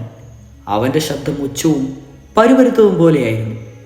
അവൻ്റെ കിണർ പോലെയുള്ള കണ്ണുകൾ ഭീതിപ്രദങ്ങളായിരുന്നു. കാണുവാൻ ബീഭത്സരൂപിയായിരുന്ന അവൻ ഒരു പുലിത്തോടാണ് ഉടുത്തിരുന്നത്. വലിയൊരു ശൂലം അവൻ കയ്യിൽ പിടിച്ചിരുന്നു. അതിൽ കാട്ടുമൃഗങ്ങളുടെ ശവശരീരങ്ങൾ കുത്തിക്കോർത്തിരുന്നു. അവൻ പെട്ടെന്ന് അവരുടെ മുമ്പിൽ പ്രത്യക്ഷപ്പെട്ടു. ആ ഘോര രാക്ഷസന്റെ വരവിൽ അവർ ഒന്ന് ഞെട്ടുക തന്നെ ചെയ്തു. ആ രാക്ഷസൻ അവരുടെ നേരെ പാഞ്ഞു ചെന്നു. എന്താണ് സംഭവിക്കുന്നതെന്ന് അറിയുന്നതിന് മുമ്പ് തന്നെ അവൻ തൻ്റെ ആഭാസമായ കൈകൾ കൊണ്ട് സീതയെ കടന്നു പിടിച്ച് തൻ്റെ മാറോട് ചേർത്തു. അവൻ പറഞ്ഞു, വിധി നിങ്ങൾക്ക് അല്പായുസേ തന്നിട്ടുള്ളൂ എന്ന് വ്യക്തം. അതല്ലെങ്കിൽ ഈ ദണ്ഡകാരണ്യത്തിൽ പ്രവേശിക്കാനുള്ള മൂഢത്വം നിങ്ങൾക്ക് എങ്ങനെ ഉണ്ടായി? നിങ്ങൾ ആരാണ്? നിങ്ങളുടെ വേഷം വിചിത്രമായിരിക്കുന്നു. നിങ്ങൾ തപസ്സുകളെ പോലെ വസ്ത്രദാനം ചെയ്തിട്ടുണ്ട്. എന്നാൽ കയ്യിലാകട്ടെ വില്ലും ആയുധങ്ങളും. നിങ്ങളുടെ ഉടുപ്പും നടപ്പും തമ്മിൽ ഒരു ബന്ധവും ഞാൻ കാണുന്നില്ല. സുന്ദരിയായ ഒരു സ്ത്രീയോടൊപ്പം ഒരു ഋഷി നടന്നു പോകുന്നത് ഞാൻ ആദ്യമായാണ് കാണുന്നത്. നിങ്ങൾക്ക് ഋഷിമാരല്ലെന്ന് തീർച്ചയാണ്. അഥവാ സ്ത്രീകളെ കൊണ്ടു നടക്കുന്ന ഭ്രഷ്ടന്മാരായ ഋഷികളായിരിക്കാം നിങ്ങൾ. നിങ്ങൾ ആരാണ്? എന്നെപ്പറ്റി പറയുകയാണെങ്കിൽ നിങ്ങൾ ഊഹിക്കും പോലെ ഞാനൊരു രാക്ഷസനാണ്. ജനങ്ങൾ എന്നെ വീരാധൻ എന്ന് വിളിക്കുന്നു. അഗ്യമായ ആ കാടാണ് എൻ്റെ വാസസ്ഥലം. ഇവിടെ വസിക്കുന്ന മൂഢന്മാരായ ഋഷിമാരുടെ ശരീരങ്ങളാണ് എനിക്ക് ഭക്ഷണം. ഞാൻ ഈ സീതയെ എൻ്റെ ഭാര്യയാക്കുവാൻ തീരുമാനിച്ചു കഴിഞ്ഞു. നിങ്ങൾ രണ്ടുപേരെയും കൊന്ന് ചോര കുടിക്കുന്നുണ്ട് ഞാൻ. അവൻ്റെ ബലിഷ്ഠ ഹസ്തങ്ങളിൽ ഏർപ്പെട്ട സീത ആലില പോലെ വിറയ്ക്കുന്നുണ്ടായിരുന്നു. കഠിന വേദനയിലായിത്തീർന്ന രാമൻ സീതയെ രക്ഷിക്കാനുള്ള വഴിയൊന്നും കാണായികയാൽ ലക്ഷ്മണനോട് ഇപ്രകാരം പറഞ്ഞു, ഇത്രയും കാലം സുഖമായി കഴിഞ്ഞ സുന്ദരിയായ സീതയെ ഈ രാജകുമാരിയെ ഒരു രാക്ഷസൻ തട്ടിയെടുത്തിരിക്കുന്നു. അതും നമ്മുടെ കൺമുമ്പിൽ വെച്ച്. പേടി പൂണ്ട അവളുടെ മുഖം നോക്കൂ ലക്ഷ്മണ. കൈകേയിയുടെ ആഗ്രഹം സഫലമായിരിക്കുന്നു. അതും എത്ര വേഗത്തിൽ. രാജ്യം തനിക്ക് വേണമെന്ന് മാത്രമല്ല, ഞാൻ അവിടെ ഉണ്ടായിരിക്കുന്നത് കൂടി അവൾ ആഗ്രഹിച്ചു. എന്നെ നാടുകടത്തുകയും ചെയ്തു. ലക്ഷ്മണ, ഞാൻ നാശാഗ്രഹത്തിൽ അടിയത്തിരിക്കുന്നു. സീതയ്ക്ക് വന്നു ചേർന്ന ഈ ആപത്ത് രാജ്യനഷ്ടത്തെക്കാളും എൻ്റെ പ്രിയപിതാവിൻ്റെ മരണത്തെക്കാളും ഒക്കെ എത്രയോ മേലെയാണ്. രാമൻ്റെ മുഖം കണ്ണീരിൽ മുങ്ങി. അദ്ദേഹം നിരാശനായി തീർന്നു. ലക്ഷ്മണനാകട്ടെ ചവിട്ടേറ്റ പാമ്പിനെ പോലെ കോപം കൊണ്ട് ചീറുകയായിരുന്നു. അദ്ദേഹം പറഞ്ഞു, രാമ, ഇങ്ങനെ ദുഃഖിക്കുന്നതിൻ്റെ അർത്ഥം എന്താണ്? വീര്യത്തിൽ ഇന്ദ്രതുല്യനും സർവേശ്വരനുമാണെന്നും ഞാൻ സമീപത്തുണ്ടായിരുന്നിട്ടും ഈ വിധം പ്രവർത്തിക്കുകയും ഈ ദുഃഖം ഉപേക്ഷിക്കൂ. വരൂ, ഭൂമി ഈ പാവിയുടെ രക്തത്തിൽ കുളിക്കട്ടെ. ഞാനിവനെ എൻ്റെ മൂർച്ചയുള്ള ശരങ്ങളാൽ വധിക്കുന്നുണ്ട്. ഭരതൻ്റെ നേരെ നീറിക്കൊണ്ടിരുന്ന എൻ്റെ കോപത്തിൽ ഈ വിരാതൻ ഇരയാവും. ഇന്ദ്രൻ വജ്രായുധം കൊണ്ട് പർവ്വതങ്ങളെ വെട്ടി വീഴ്ത്തിയതുപോലെ ഞാനിവനെ കൊന്നു വീഴ്ത്തും. അവൻ്റെ വിസ്തൃതമായ മാറ് ഞാൻ കുത്തിക്കീറും. അവൻ നിലത്ത് വീണ് പ്രാണവേദനയോടുകൂടി മരിക്കുന്നത് ഞാൻ നോക്കി നിൽക്കും. ലക്ഷ്മണൻ വിരാതനെ ആക്രമിച്ചു. ഇങ്ങനെ പറയുകയും ചെയ്തു, ഞങ്ങളുടെ മുമ്പിൽ അകപ്പെട്ട ശേഷം തിരിച്ചു പോകാമെന്ന് വിചാരിക്കുന്നുണ്ടെങ്കിൽ നീ ഒരു പരമ വിഡ്ഢി തന്നെയാണ്. നിന്റെ ചരിത്രം എന്നോട് പറയുക. എനിക്കത് കേട്ടുകൾ കൊള്ളാമെന്നുണ്ട്. അട്ടഹസിച്ചുകൊണ്ട് വിരാതൻ ചോദിച്ചു, നിങ്ങൾ ആരാണ്? അതെന്നോട് പറഞ്ഞില്ല. എവിടെ പോകുവാനാണ് നിങ്ങളുടെ ഉദ്ദേശം? വിനയ സ്വഭാവനായ രാമൻ സൗമ്യമായി മറുപടി പറഞ്ഞു, ഈശ്വാവു വംശത്തിൽ ധർമ്മിഷ്ഠരും സൽസ്വഭാവികളുമായ ക്ഷത്രിയരാണ് ഞങ്ങൾ. അങ്ങയെപ്പറ്റി കൂടുതൽ അറിഞ്ഞാൽ കൊള്ളാമെന്നുണ്ട്. ഞങ്ങളോടത് പറയുക. വിരാതൻ പറഞ്ഞു, ഞാൻ പറയാം. ജയൻ്റെ മകനാണ് ഞാൻ. എൻ്റെ അമ്മ ശതഘൃതയാണ്. എൻ്റെ പേർ വിരാതൻ എന്നാണ്. ബ്രഹ്മാവ് എനിക്കൊരു വരം തന്നിട്ടുണ്ട്. എൻ്റെ നേരെ പ്രയോഗിക്കുന്ന ആയുധങ്ങളിൽ എനിക്ക് ഫലിക്കുകയില്ല. അവ കൊണ്ടൊന്നും എന്നെ കൊല്ലുവാനാവില്ല. അത് ഉപേക്ഷിക്കുകയാണ് നല്ലത്. ഈ സ്ത്രീയെ ഭാര്യയാക്കുവാൻ വേണ്ടി എനിക്കത് വിട്ടുതരിക. നിങ്ങൾക്ക് ജീവനോട് പോകാനുള്ള അനുമതി ദയാപുരസരം ഞാൻ തന്നുകൊള്ളാം. അവൻ്റെ അഹങ്കാരം കണ്ട് രാമൻ അത്യന്തം ക്രുദ്ധനായി. അദ്ദേഹം പറഞ്ഞു, നീ മരണത്തിന് ആഗ്രഹിക്കുന്നു. ഞങ്ങളോടുള്ള യുദ്ധത്തിൽ അത് സാധിക്കും. ഞാൻ പറയുന്നത് വിശ്വസിക്കാം. ഒരു ഭീരുവിനെ പോടി ഓടിപ്പോഴുകരുതെന്ന് മാത്രം. അദ്ദേഹം പറഞ്ഞതുപോലെ പ്രവർത്തിച്ചു. രാക്ഷസന് വേദനിക്കാത്ത വിധം മൂർച്ചയുള്ള ശരങ്ങൾ അയച്ചു. അവ തീ പോലെ പൊള്ളുകുന്നവരായിരുന്നു. വിരാതൻ ശരങ്ങളേറ്റു മാറു വിളർന്ന് നിലത്ത് വീണു. അവൻ സീതയെ താഴെയിട്ട് ശൂലം പൊക്കി രാമന്റെ നേരെ പാഞ്ഞു ചെന്നു. അവരുടെ ശരങ്ങൾ രാക്ഷസന്റെ മേൽ ഏശിയില്ല. അവൻ അവരെ നോക്കി ചിരിച്ചുകൊണ്ട് വീണ്ടും അവരുടെ നേരെ പാഞ്ഞെത്തി. രാമൻ ശരങ്ങൾ കൊണ്ട് അവൻ്റെ ശൂലം രണ്ടു തുണ്ടാക്കി. അവർ വാളുകൊണ്ട് യുദ്ധം ചെയ്യുവാൻ നോക്കി. വിരാതൻ അവരെ പൊക്കിയെടുത്ത് കാട്ടിനുള്ളിലേക്ക് ഓടി. രാമൻ പറഞ്ഞു, ലക്ഷ്മണ, അവൻ ഇഷ്ടം പോലെ ചെയ്യട്ടെ. ഇഷ്ടമുള്ളിടത്തേക്ക് നമ്മളെ കൊണ്ടുപോകട്ടെ. കാട്ടിനുള്ളിലേക്കുള്ള വഴി തെളിഞ്ഞേക്കേണ്ട ഭാരം നമുക്ക് എത്രയും കുറഞ്ഞു കിട്ടും. വിരാതൻ കൊടുങ്കാട്ടിൽ പ്രവേശിച്ചു. സീത ഹൃദയം പൊട്ടുമാറി വിങ്ങിക്കരഞ്ഞ് മുറിവിളി കൂട്ടിക്കൊണ്ടേയിരുന്നു. കൈകൾ ആകാശത്തേക്ക് ഉയർത്തിപ്പിടിച്ചുകൊണ്ട് അവൾ പറഞ്ഞു, ഈ ഘോര രാക്ഷസൻ എൻ്റെ ജീവിതത്തെ തന്നെ ഹരിക്കുകയാണ്. ഹേ രാക്ഷസ, എന്നെ കൊന്നോളൂ, എന്നെ തിന്നോളൂ. എന്നാൽ അദ്ദേഹത്തെ വെറുതെ വിടൂ. രാജകുമാരന്മാരെ കൊല്ലരുതേ. ഞാനിവിടെ ഒറ്റയ്ക്കാണ്. പുലികളോ ചെന്നായ്കളോ എന്നെ തിന്നും മുമ്പ് നീ എന്നെ തിന്നുക. അവർ ജീവിച്ചു കൊള്ളട്ടെ. അവളുടെ വാക്കുകൾ അവൻ ഗവനിച്ചില്ല. ആ സഹോദരന്മാർ അവനെ കൊല്ലുവാൻ തീരുമാനിച്ചു. ലക്ഷ്മണൻ അവരുടെ ഇടത്തെ കൈ മുറിച്ചു. രാമൻ വലത്തെ കൈ. വിരാതൻ നിലത്ത് വീണു. അവൻ്റെ ദേഹത്തിൽ നിന്ന് രക്തം ഒലിച്ചു തുടങ്ങി. ആയുധങ്ങൾ കൊണ്ട് തന്നെ തല്ലെ കൊല്ലാനാവാമെന്ന് അവൻ പറഞ്ഞിരുന്നു. പരിക്കേറ്റിരുന്നുവെങ്കിലും അവൻ ജീവൻ ദേഹത്തെ വിടാനുള്ള ഭാവമില്ലായിരുന്നു. ഒടുവിൽ രാമൻ പറഞ്ഞു, ലക്ഷ്മണ, നമുക്കിവനെ ഞെക്കിക്കൊന്ന് കുഴിച്ചു മൂടാം. അതേ ഒരു വഴിയുള്ളൂ. രാമന്റെ വാക്കുകൾ കേട്ട നിമിഷം വിരാതൻ പറഞ്ഞു, സർവേശ്വര, അങ്ങാരാണെന്ന് എനിക്കിപ്പോൾ മനസ്സിലായി. അങ്ങെന്നെ പരാജിതനാക്കിയിരിക്കുന്നു. എൻ്റെ അജ്ഞാനം മൂലം അങ്ങാരാണെന്ന് ഞാൻ മനസ്സിലാക്കിയില്ല. അങ്ങ് കൗസല്യപുത്രനായ രാമനാണ്, ലോക സംരക്ഷകനാണ്. അങ്ങയുടെ വീരനും ശ്രേഷ്ഠനുമായ സഹോദരൻ സാക്ഷാൽ ലക്ഷ്മണൻ തന്നെയാണ്. അങ്ങയുടെ പരിശുദ്ധിയും പതിവ്രതയുമായ ഭാര്യയെയാണ് ഞാൻ എടുത്തുകൊണ്ടുപോകാൻ തുനിഞ്ഞത്. എൻ്റെ അറിവില്ലായ്മയെ പൊറുക്കുക. യഥാർത്ഥത്തിൽ ഞാൻ ആരാണെന്ന് അങ്ങയോട് പറയാം. ഞാൻ തുമ്പുരു എന്നു പേരായ ഗന്ധർവനാണ്. എൻ്റെ പ്രഭുവായ കുബേരൻ്റെ ശാപം കൊണ്ടാണ് ഞാൻ ഒരു രൂപത്തിലായത്. ഞാൻ ശാപമോ ക്ഷേത്രമോ വിഷയിച്ചപ്പോൾ അദ്ദേഹം പറഞ്ഞു, ദശരഥപുത്രനായ രാമൻ അങ്ങയുടെ യുദ്ധത്തിൽ തോപ്പിക്കും. അപ്പോൾ അങ്ങ് ഈ ശപിക്കപ്പെട്ട ദേഹം ഉപേക്ഷിച്ച് സ്വർഗത്തിലെത്തിച്ചേരും. അങ്ങ് അനുഗ്രഹീതനാവട്ടെ. എത്രയോ കാലമായി ഞാൻ അനുഭവിച്ചിരുന്ന ഈ ശപിക്കപ്പെട്ട ജീവിതത്തിൻ്റെ അന്ത്യം ഞാൻ കണ്ടിരിക്കുന്നു. ഇവിടെ നിന്ന് 1.5 യോജനയ്ക്കപ്പുറത്ത് മഹാനായ ശരംഭംഗ ഋഷിയുടെ ആശ്രമം സ്ഥിതി ചെയ്യുന്നു. തപോവൃത്തിയിൽ പ്രസിദ്ധനാണ് അദ്ദേഹം. നിങ്ങൾ അവിടെ ചെന്ന് അദ്ദേഹത്തിന് അനുഗ്രഹീത ശിരസ്സുകൾ വാങ്ങണം. എന്നെ പറ്റിയാണെങ്കിൽ എന്നെ ആ കുഴിയിലിട്ട് മൂടുക. അങ്ങന്റെ ദുഃഖത്തിന് അറുതി വരുത്തുക. ഒരു രാക്ഷസന്റെ ശുഭമായ അന്ത്യത്തിന് ഇതാണ് വേണ്ടത്. കുഴിയിലിട്ട് മൂടിയാൽ അവൻ സ്വർഗാതീതനായി തീരും. ഞാൻ അങ്ങനെയാണ് കേട്ടിട്ടുള്ളത്. രാമനും ലക്ഷ്മണനും കൂടി അവനെ കഴുത്ത് ഞെരുകിക്കൊന്ന് ഒരു കുഴിയിലിട്ട് മൂടി. വിരാതൻ രാക്ഷസ രൂപം വിടിഞ്ഞ് ഗന്ധർവ രൂപം പ്രാപിച്ചു. സീതയും ശ്രീരാമനും ലക്ഷ്മണന്മാരും ബന്ധിച്ച് സ്വർഗത്തിലേക്ക് പോവുകയും ചെയ്തു. രാമലക്ഷ്മണന്മാർ സീതയോടും കൂടി ദണ്ഡകാരണത്തിൽ പ്രവേശിച്ചു. അവരുടെ ഉദ്ദിഷ്ട സ്ഥാനം ശരംഭംഗാശ്രമമായിരുന്നു. രാമൻ പറഞ്ഞു, നമുക്ക് എത്രയും വേഗം ശരംഭംഗാശ്രമത്തിൽ എത്തണം. ഈ കാട് നമുക്ക് അപരിചിതമാണ്. രാത്രിയാകും മുമ്പ് ഒരു അഭയസ്ഥാനത്തെത്തുന്നത് ബുദ്ധിപൂർവകമായിരിക്കുമെന്ന് എനിക്ക് തോന്നുന്നു. പ്രസിദ്ധരായ ശരംഭംഗ ഋഷിയെ കാണാമല്ലോ എന്ന ആകാംക്ഷയും വിരോധനോടുണ്ടായ യുദ്ധത്തിന്റെ ക്ഷീണവും രാമൻ അറിഞ്ഞില്ല.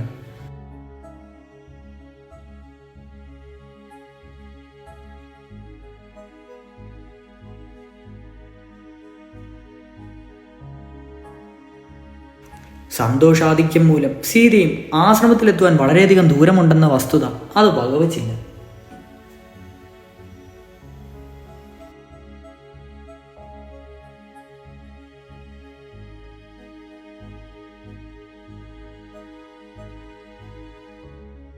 അവർ മഹർഷി ശരഭംഗന്റെ ആശ്രമ പരിസരത്തിലെത്തി. അവിടെ അസാധാരണമായി എന്തോ ഒന്ന് രാമൻ കണ്ടു. അതൊരു രഥമായിരുന്നു. അതിന്റെ ചക്രങ്ങൾ ഭൂമിയെ തൊടാതെ ആകാശത്ത് നിലകൊണ്ടു. 4 പച്ചക്കുതിരകളെ അതിൽ പൂട്ടിയിരുന്നു. ഉദയസൂര്യനെ പോലെ അഥവാ ആളിക്കത്തുന്ന ഹോമാഗ്നിയിലെ തീജ്വാല പോലെ പ്രകാശമായ ഒരു മഹത് രൂപം ആ രഥത്തിൽ നിന്നിറങ്ങി. അദ്ദേഹത്തിന്റെ പാദങ്ങളും ഭൂമിയെ തൊടാതെ ഭൂമിക്ക് മുകളിൽ നിന്നു. സ്വർഗാധിപതനായ ഇന്ദ്രനാണതെന്ന് രാമന് മനസ്സിലായി. അദ്ദേഹത്തിന്റെ ആഭരണങ്ങൾ സൂര്യപ്രകാശത്തിൽ വെട്ടിത്തിളങ്ങി. അദ്ദേഹം ഉടുത്തിരുന്ന പട്ടുവസ്ത്രങ്ങൾ കാറ്റിൽ ആടിയുലഞ്ഞു. ഉപദേവന്മാരും അദ്ദേഹത്തോടൊപ്പം ഉണ്ടായിരുന്നു. ഇന്ദ്രൻ ശരംഭംഗാശ്രമത്തിൽ പ്രവേശിച്ചു.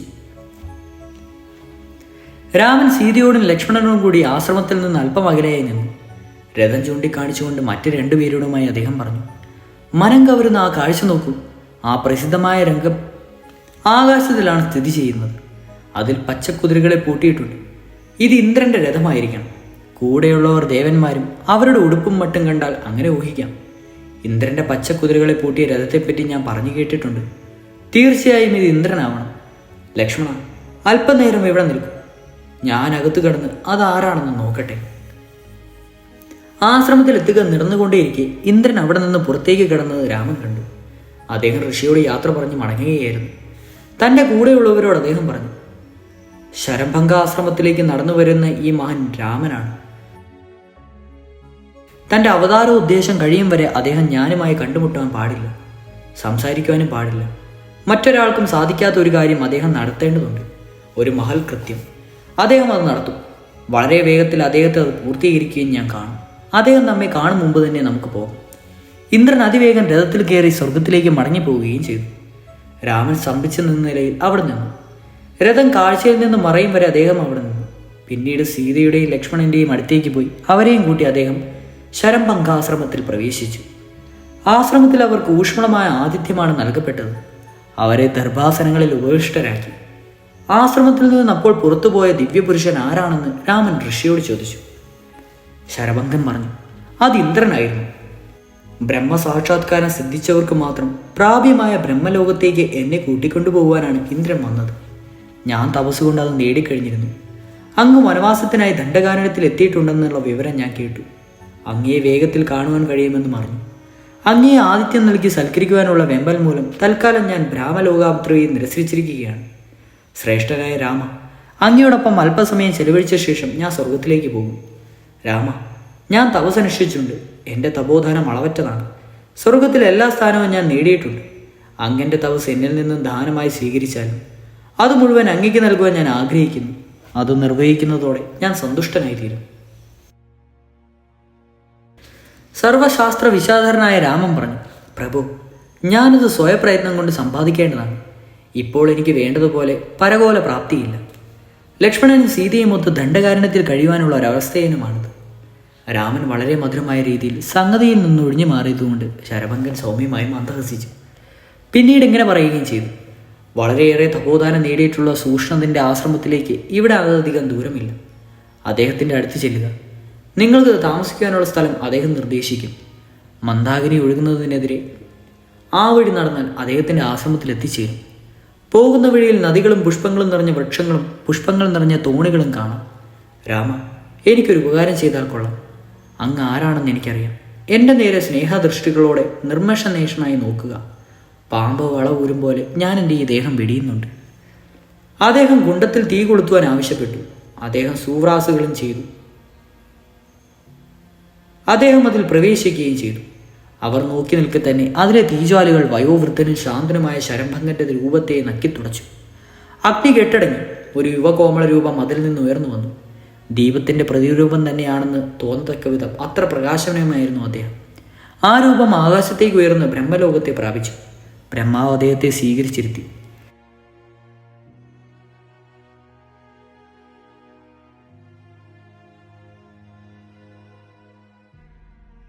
ശരഭംഗന്റെ ബ്രഹ്മപ്രാപ്തിക്ക് ശേഷം ആ കാട്ടിലെ ഋഷിമാർ രാമനെ കാണുവാൻ ചെന്നു. വലിയൊരു സംഘമായിരുന്നു അത്. രാമൻ അവരെ വന്ദിച്ചു. അവർ പറഞ്ഞു, ഏറ്റവും വീരനായ ഒരു രാജകുമാരനാണ് അങ്ങ് എന്ന് ഞാൻ അറിയുന്നു. ദേവന്മാർക്ക് ഇന്ദ്രനെ പോലെ ഞങ്ങൾക്ക് അങ്ങ് രക്ഷിതാവാണ്.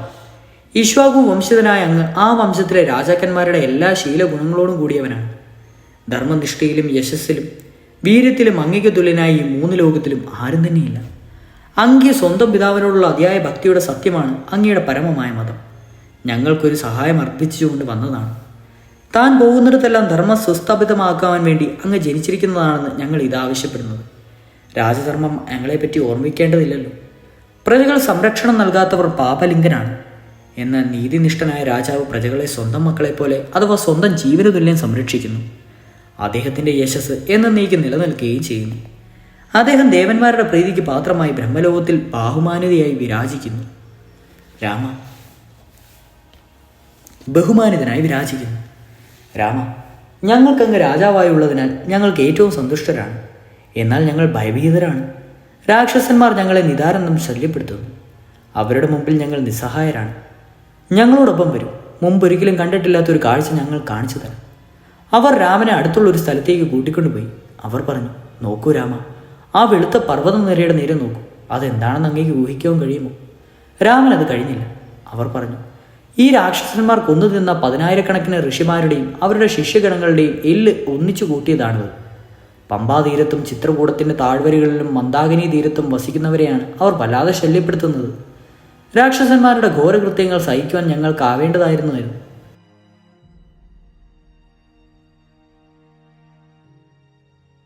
രാമ, അങ്ങ് വന്നിരിക്കുന്നതറിഞ്ഞ് ഞങ്ങൾ ഈശ്വരന്മാരോട് നന്ദി പറയുകയും രക്ഷയ്ക്കായി അങ്ങയെ ശരണം പ്രാപിക്കുകയും ചെയ്തിരിക്കുന്നു.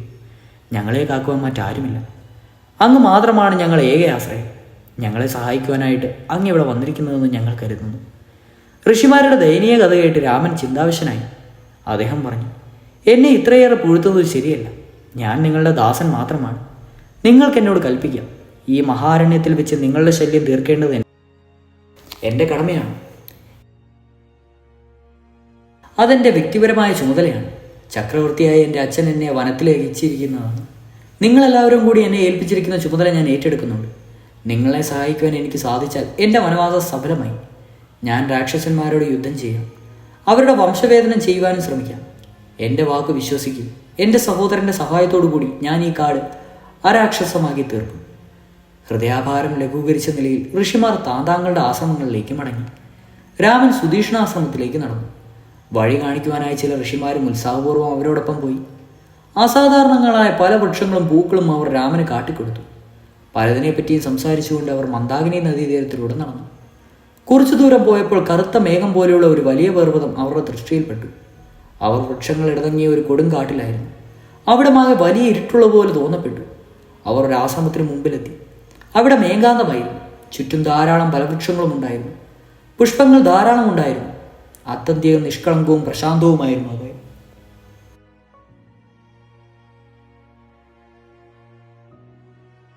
രാമൻ ആശ്രമത്തെ സമീപിച്ചു. അവർ ഭക്തിയാദര പുരസ്സരം അതിനുള്ളിൽ പ്രവേശിച്ചു. സുധീഷ്ണൻ അവിടെ ഇരിക്കുന്നത് അവർ കണ്ടു. രാമൻ സ്വയം പരിചയപ്പെടുത്തിക്കൊണ്ട് അദ്ദേഹത്തിൻ്റെ മുമ്പിൽ ദണ്ഡനമസ്കാരം ചെയ്തു. ലക്ഷ്മണനും സീതയും അത് അനുഗ്രഹിച്ചു. രാമൻ പറഞ്ഞു, പ്രഭു, ഞാൻ രാമനാണ്.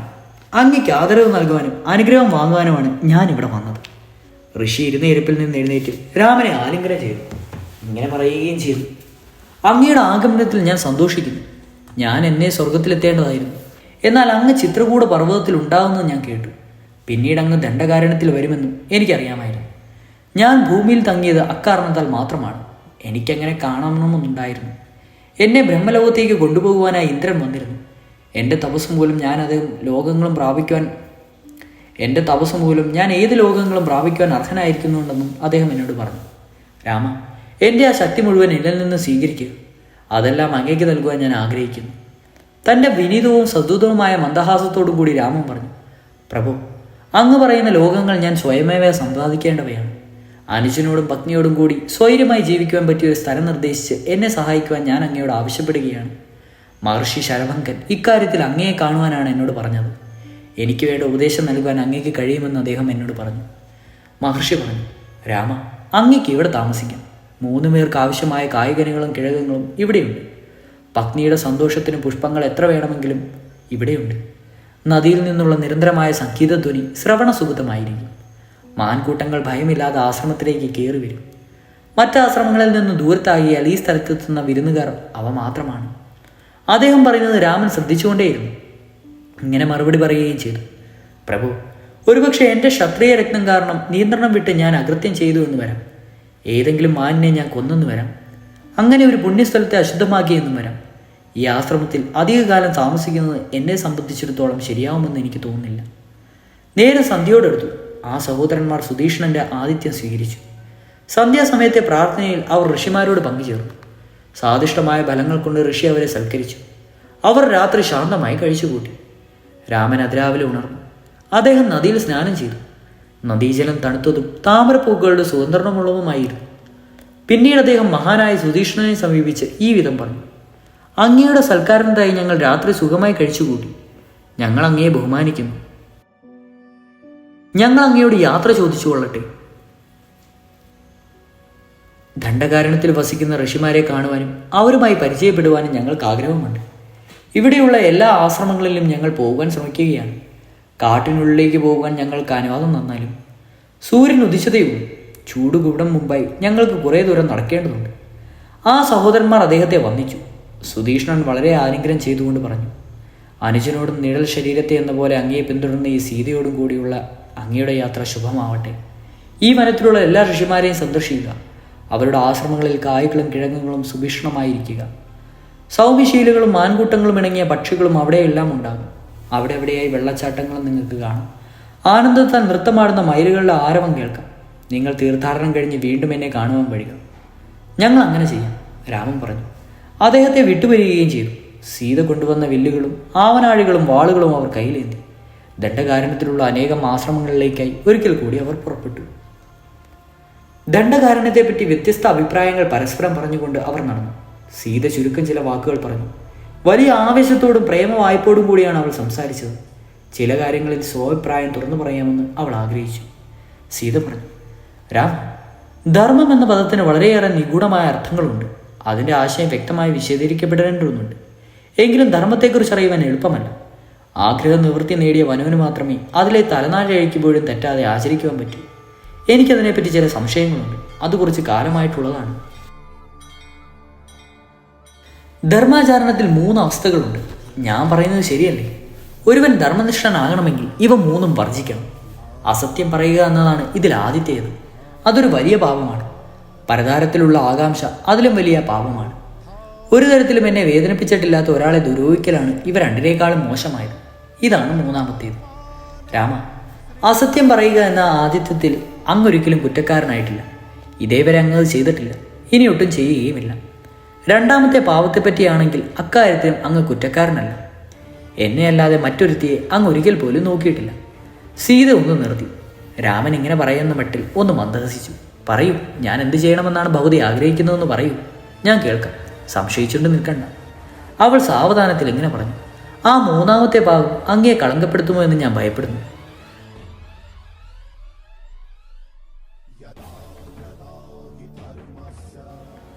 ഋഷിമാരോടുള്ള പക്ഷപാതം കൊണ്ട് അങ്ങ് ഒരു തരത്തിലും അങ്ങയെ വേദനിപ്പിച്ചിട്ടില്ലാത്ത രാക്ഷസന്മാരോട് യുദ്ധം ചെയ്യുവാൻ തീരുമാനിച്ചിരിക്കുന്നു. വില്ലും ധരിച്ച് അങ്ങ് ദണ്ഡകാരണത്തിൽ വന്നത് ഇതിനാണോ? നമ്മുടെ ഭാവിയിലെ ദുഃഖത്തിൻ്റെ ഒരു ചൂണ്ടുപലകയല്ലേ ഇത്? പ്രഭു, വരുവാനിരിക്കുന്ന അനർത്ഥങ്ങളെ ഓർത്ത് ഞാൻ ഭയപ്പെടുകയാണ്. രാക്ഷസന്മാരോട് യുദ്ധം ചെയ്ത് അവരെ ഈ വനത്തിൽ നിന്ന് ഉന്മൂലനം ചെയ്യാമെന്ന് അങ്ങ് ഋഷിമാരോട്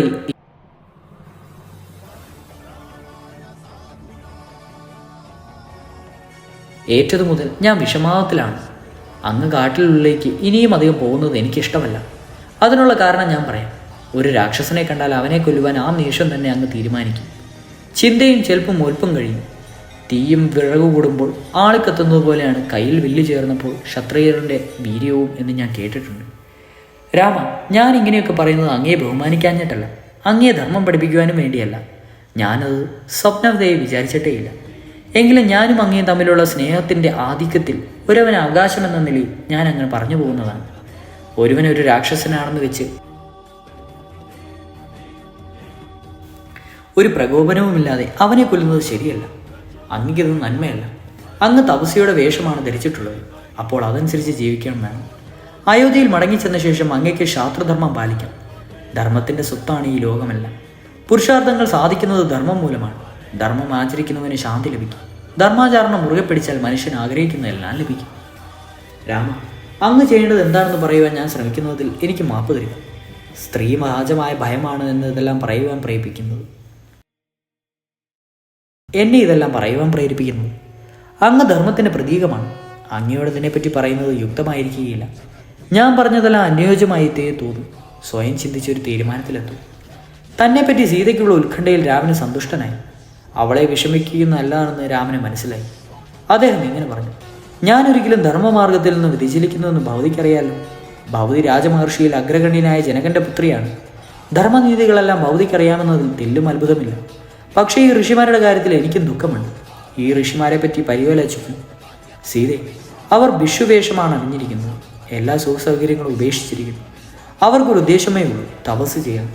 അവരെപ്പോൾ കൊടിയ ഭയവും അനുഭവിക്കുകയാണ്. അവർക്ക് അത്യന്താപേക്ഷിതമായി വേണ്ടത് മനഃശാന്തിയെ നഷ്ടപ്പെട്ടിരിക്കുന്നു. ഈ സജ്ജനങ്ങളെയാണ് രാക്ഷസന്മാർ ദ്രോഹിച്ച് കൊന്നു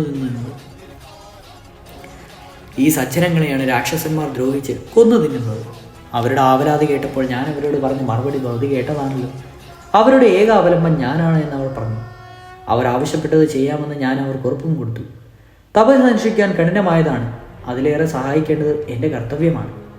എൻ്റെ ജീവനെ ഞാൻ ഉപേക്ഷിക്കാം, അതുപോലെ ലക്ഷ്മണനെയും അഥവാ ഭവതിയെയും. എന്നാൽ ഋഷിമാരോടുള്ള വാഗ്ദാനം എനിക്ക് നിറവേറ്റുക തന്നെ വേണം. അതിനാൽ ആവശ്യപ്പെട്ടതല്ലായെങ്കിൽ പോലും ഒരു ക്ഷത്രിയൻ എന്ന നിലയ്ക്ക് ഞാൻ സ്വയം അവരെ രക്ഷിക്കുവാൻ മുതിർന്നേനെ.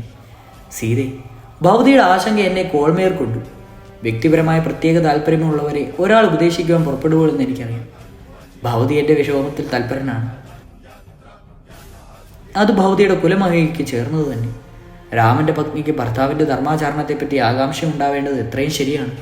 സീതെ, ഭവതി എൻ്റെ സഹധർമാചരണയാണ്. ഞാൻ പറഞ്ഞത് ശരിയല്ലേ? എൻ്റെ ധർമാചരണത്തിൽ ഭൗതിക്ക് ശുഷ്കാന്തി ഉണ്ടാവണം. എന്നാൽ ഈ ദണ്ഡകാരണത്തിലുള്ള രാക്ഷസന്മാരെ കൊല്ലുവാൻ ഞാൻ മനസ്സുകൊണ്ട് ഉറച്ചു കഴിഞ്ഞു. അവിടെ താമസിക്കുന്നവർക്ക് സുഖവും ശാന്തിയും ഉണ്ടാക്കുവാനും.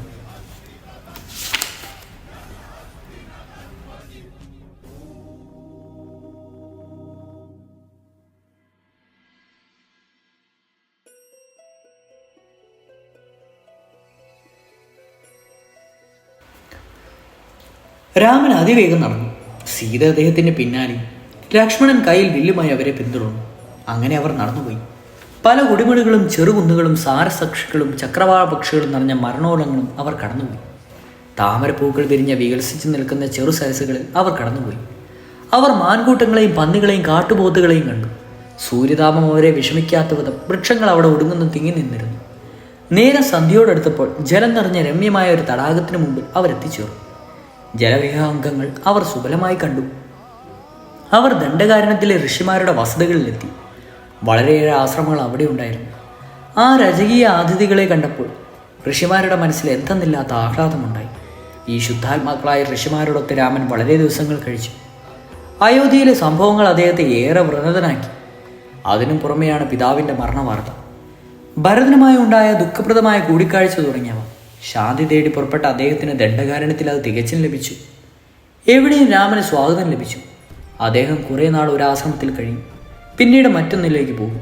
അങ്ങനെ അവർ അനേക ആശ്രമങ്ങളും കടന്നുപോയി. ചിലയിടത്ത് 1 വർഷം, ചിലയിടത്ത് 10 മാസം, ചിലയിടത്ത് 4 മാസം എന്നിങ്ങനെ സുമാർ 10 വർഷക്കാലം.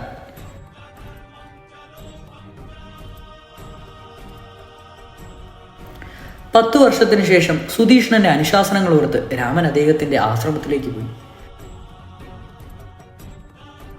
അദ്ദേഹം കുറച്ചു കാലം അവിടെ വസിച്ചു. ഒരിക്കൽ അദ്ദേഹം ഋഷിമാരോട് ഇങ്ങനെ ചോദിച്ചു: മഹാനും വന്യനുമായ അഗസ്ത്യൻ ഈ വനത്തിൽ വസിക്കുന്നുണ്ടെന്ന് ഞാൻ അറിഞ്ഞു. ഈ വലിയ കാട്ടിൽ വഴികൾ ഏറ്റവും ദുർഘടം പിടിച്ചവയാണ്. അതിനാൽ അഗസ്ത്യാശ്രമം കണ്ടുപിടിക്കുവാൻ എനിക്ക് ഇതുവരെ സാധിച്ചിട്ടില്ല. ആ മഹാത്മാവ് എവിടെയാണ് വസിക്കുന്നത്? എനിക്കവിടെ പോകണമെന്നുണ്ട്. എൻ്റെ ആദരവ് അർപ്പിക്കുകയും വേണം. ഇത് വളരെ കാലമായുള്ള എൻ്റെ ആഗ്രഹമാണ്. അത് സാധിക്കുമായി തീർക്കുവാൻ അങ്ങ് എന്നെ സഹായിക്കണം. സുധീഷ്ണൻ പറഞ്ഞു. അഗസ്ത്യനെ ചെന്ന് കാണുവാൻ ഞാൻ അങ്ങയോട് പറയണമെന്ന് വളരെ കാലമായി വിചാരിച്ചുകൊണ്ടിരിക്കുകയാണ്. അഗസ്ത്യ ആശ്രമത്തിലേക്കുള്ള വഴി ഞാൻ അങ്ങയ്ക്ക് പറഞ്ഞു തരാം. ഇവിടെ നിന്ന് 4 യോജന തെക്കോട്ട് പോയാൽ അഗസ്ത്യൻ്റെ സഹോദരൻ്റെ രമ്യമായ ആശ്രമം അങ്ങുകയാണ്. വൃക്ഷങ്ങൾ തിങ്ങി നിൽക്കുന്ന ആ സ്ഥലത്ത് ഒരു രാത്രി തങ്ങുക. അങ്ങയുടെ അതിഥിയായി ലഭിച്ചതിൽ അഗസ്ത്യ സഹോദരന് വളരെ സന്തോഷിക്കും. പിറ്റേന്ന് രാവിലെ അങ്ങയ്ക്ക് അഗസ്ത്യാശ്രമത്തിലേക്ക് പുറപ്പെടാം. തെക്കോട്ട് 1 യോജന നടന്നാൽ അഗസ്ത്യാശ്രമമായി. വിസ്തൃതരായ ഋഷിയെ കാണണമെന്ന് അങ്ങ് ആഗ്രഹിക്കുന്ന സ്ഥിതി കഴിയുന്നത്ര വേഗം പുറപ്പെടുന്നതാണ് എൻ്റെ അഭിപ്രായം. രാമൻ സന്തുഷ്ടനായി. സീതയോടും ലക്ഷ്മണനോടും കൂടി അദ്ദേഹം താമസിയാതെ യാത്ര പുറപ്പെട്ടു. അവർ സുധീഷ്ണൻ നിർദ്ദേശിച്ച വഴിയിലൂടെ നടന്നു. വഴിയിലെ കാഴ്ച ഹൃദയാതരംഭം തന്നെയായിരുന്നു. രാമൻ ആനന്ദദുരിതനായി അദ്ദേഹം ലക്ഷ്മണനോട് പറഞ്ഞു: ലക്ഷ്മണ, നോക്കൂ, വൃക്ഷങ്ങളുടെ ഇടയിലായി ഒരു ആശ്രമം കാണുന്നുണ്ട്. അത് അഗസ്ത്യ സഹോദരൻ്റെ ആശ്രമമായിരിക്കണം. പുഷ്പങ്ങളുടെ ഭാരം താങ്ങുവാനാവാതെ വൃക്ഷങ്ങൾ തലതാർത്തി നിൽക്കുന്നു. നോക്കൂ, അവിടെയായി സമത്ത് കൂട്ടി വെച്ചിരിക്കുന്നു. ഔപാസാഗ്നി കത്തിക്കുവാനുള്ളതാവോ അത്?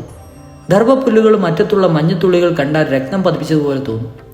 ആശ്രമത്തിനുള്ളിൽ പൊങ്ങുന്ന മേഘം പോലെ സാന്ദ്രമായ പുക നോക്കൂ. അഗസ്ത്യന്റെ തപശക്തി മൂലമാണ് ഈ തെക്ക് ദിക്ക് മുഴുവൻ ഋഷിമാർക്ക് വനവാസയോഗ്യമായി തീർന്നതെന്ന് നിനക്കറിയാമോ? ഒരിക്കൽ സഹോദരന്മാരുമായി 2 ക്രൂര രാക്ഷസന്മാരും ഉണ്ടായിരുന്നു, ഇല്വാനും വാതാപിയും. ഇവിടുത്തെ ബ്രാഹ്മണരെ കൊല്ലുകയായിരുന്നു അവരുടെ വിനോദം. അതൊരു പ്രത്യേക രീതിയിലാണ് അവർ ചെയ്തിരുന്നത്. ഇല്ലല്വൻ ഉത്തമനായൊരു ബ്രാഹ്മണന്റെ വേഷം സ്വീകരിക്കും. വഴിയിലൂടെ പോകുന്ന ബ്രാഹ്മണനോട് അയാൾ പരിശുദ്ധമായ ഭാഷയിൽ സംസാരിക്കും. ഇന്ന് തന്നെ അച്ഛൻ്റെ ശ്രാദ്ധമാണെന്നും തൻ്റെ ആതിഥ്യം സ്വീകരിച്ച് തന്നെ ബഹുമാനിക്കണമെന്നും ശ്രാദ്ധമുണ്ണണമെന്നും പറയും. ബ്രാഹ്മണൻ അത് സമ്മതിക്കും.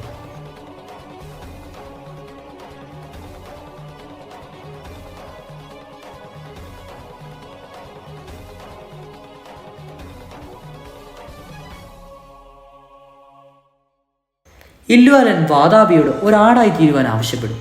ആ ആടിനെ കൊന്ന് അതിഥിക്ക് വേണ്ട ഭക്ഷണം ഇല്വാലൻ തയ്യാറാക്കും. ഭക്ഷണം കഴിഞ്ഞ് ബ്രാഹ്മണൻ ഇരുന്ന ഇരിപ്പിൽ നിന്ന് എഴുന്നേൽക്കുമ്പോൾ ഇല്വാലൻ വിളിച്ചു പറയും: വാതാപി പുറത്തു വരും. ആ വിളി കേട്ട ഉടനെ വാതാപി ഒരു ആടിനെ പോലെ ശബ്ദിച്ചുകൊണ്ട് അതിഥിയുടെ വയറ് കയറി പുറത്തു ചാടും. അതിനുശേഷം ആ അതിഥിയായ ബ്രാഹ്മണന്റെ ശരീരം അവർ 2 പേരും കൂടി ഭക്ഷിക്കുകയും ചെയ്യും. ഇത് കുറേ നാളായി നടന്നു പോകുന്നു. ദേവന്മാർക്ക് ഇതിനൊരു പരിഹാരവും ചെയ്യുവാൻ കഴിഞ്ഞില്ല. ഒടുവിൽ അവർ അഗസ്ത്യനെ കണ്ടു. കാട്ടിലെ അന്ധോദ്വാസികളായി ഈ നിർഭാഗ്യവന്മാരെ സഹായിക്കാൻ ആവശ്യപ്പെട്ടു. അദ്ദേഹം അത് ഏറ്റു. അങ്ങനെ ഇരിക്കെ ഒരു ദിവസം വയലിൽ കൊടുക്കുവാനായി ഇല്വാലൻ കാത്തിരുന്ന വഴിയിലൂടെ അദ്ദേഹം നടന്നുപോയി. അദ്ദേഹം കണ്ട ഇല്വാലൻ പതിവ് പോലെ ശ്രാദ്ധത്തിന് അദ്ദേഹത്തെ ക്ഷണിച്ചു. അഗസ്ത്യൻ സമ്മതിച്ചു. ആടായി തീർന്ന വാതാപിയെ കൊന്ന് ഇല്വാലൻ ഭക്ഷണം തയ്യാറാക്കി.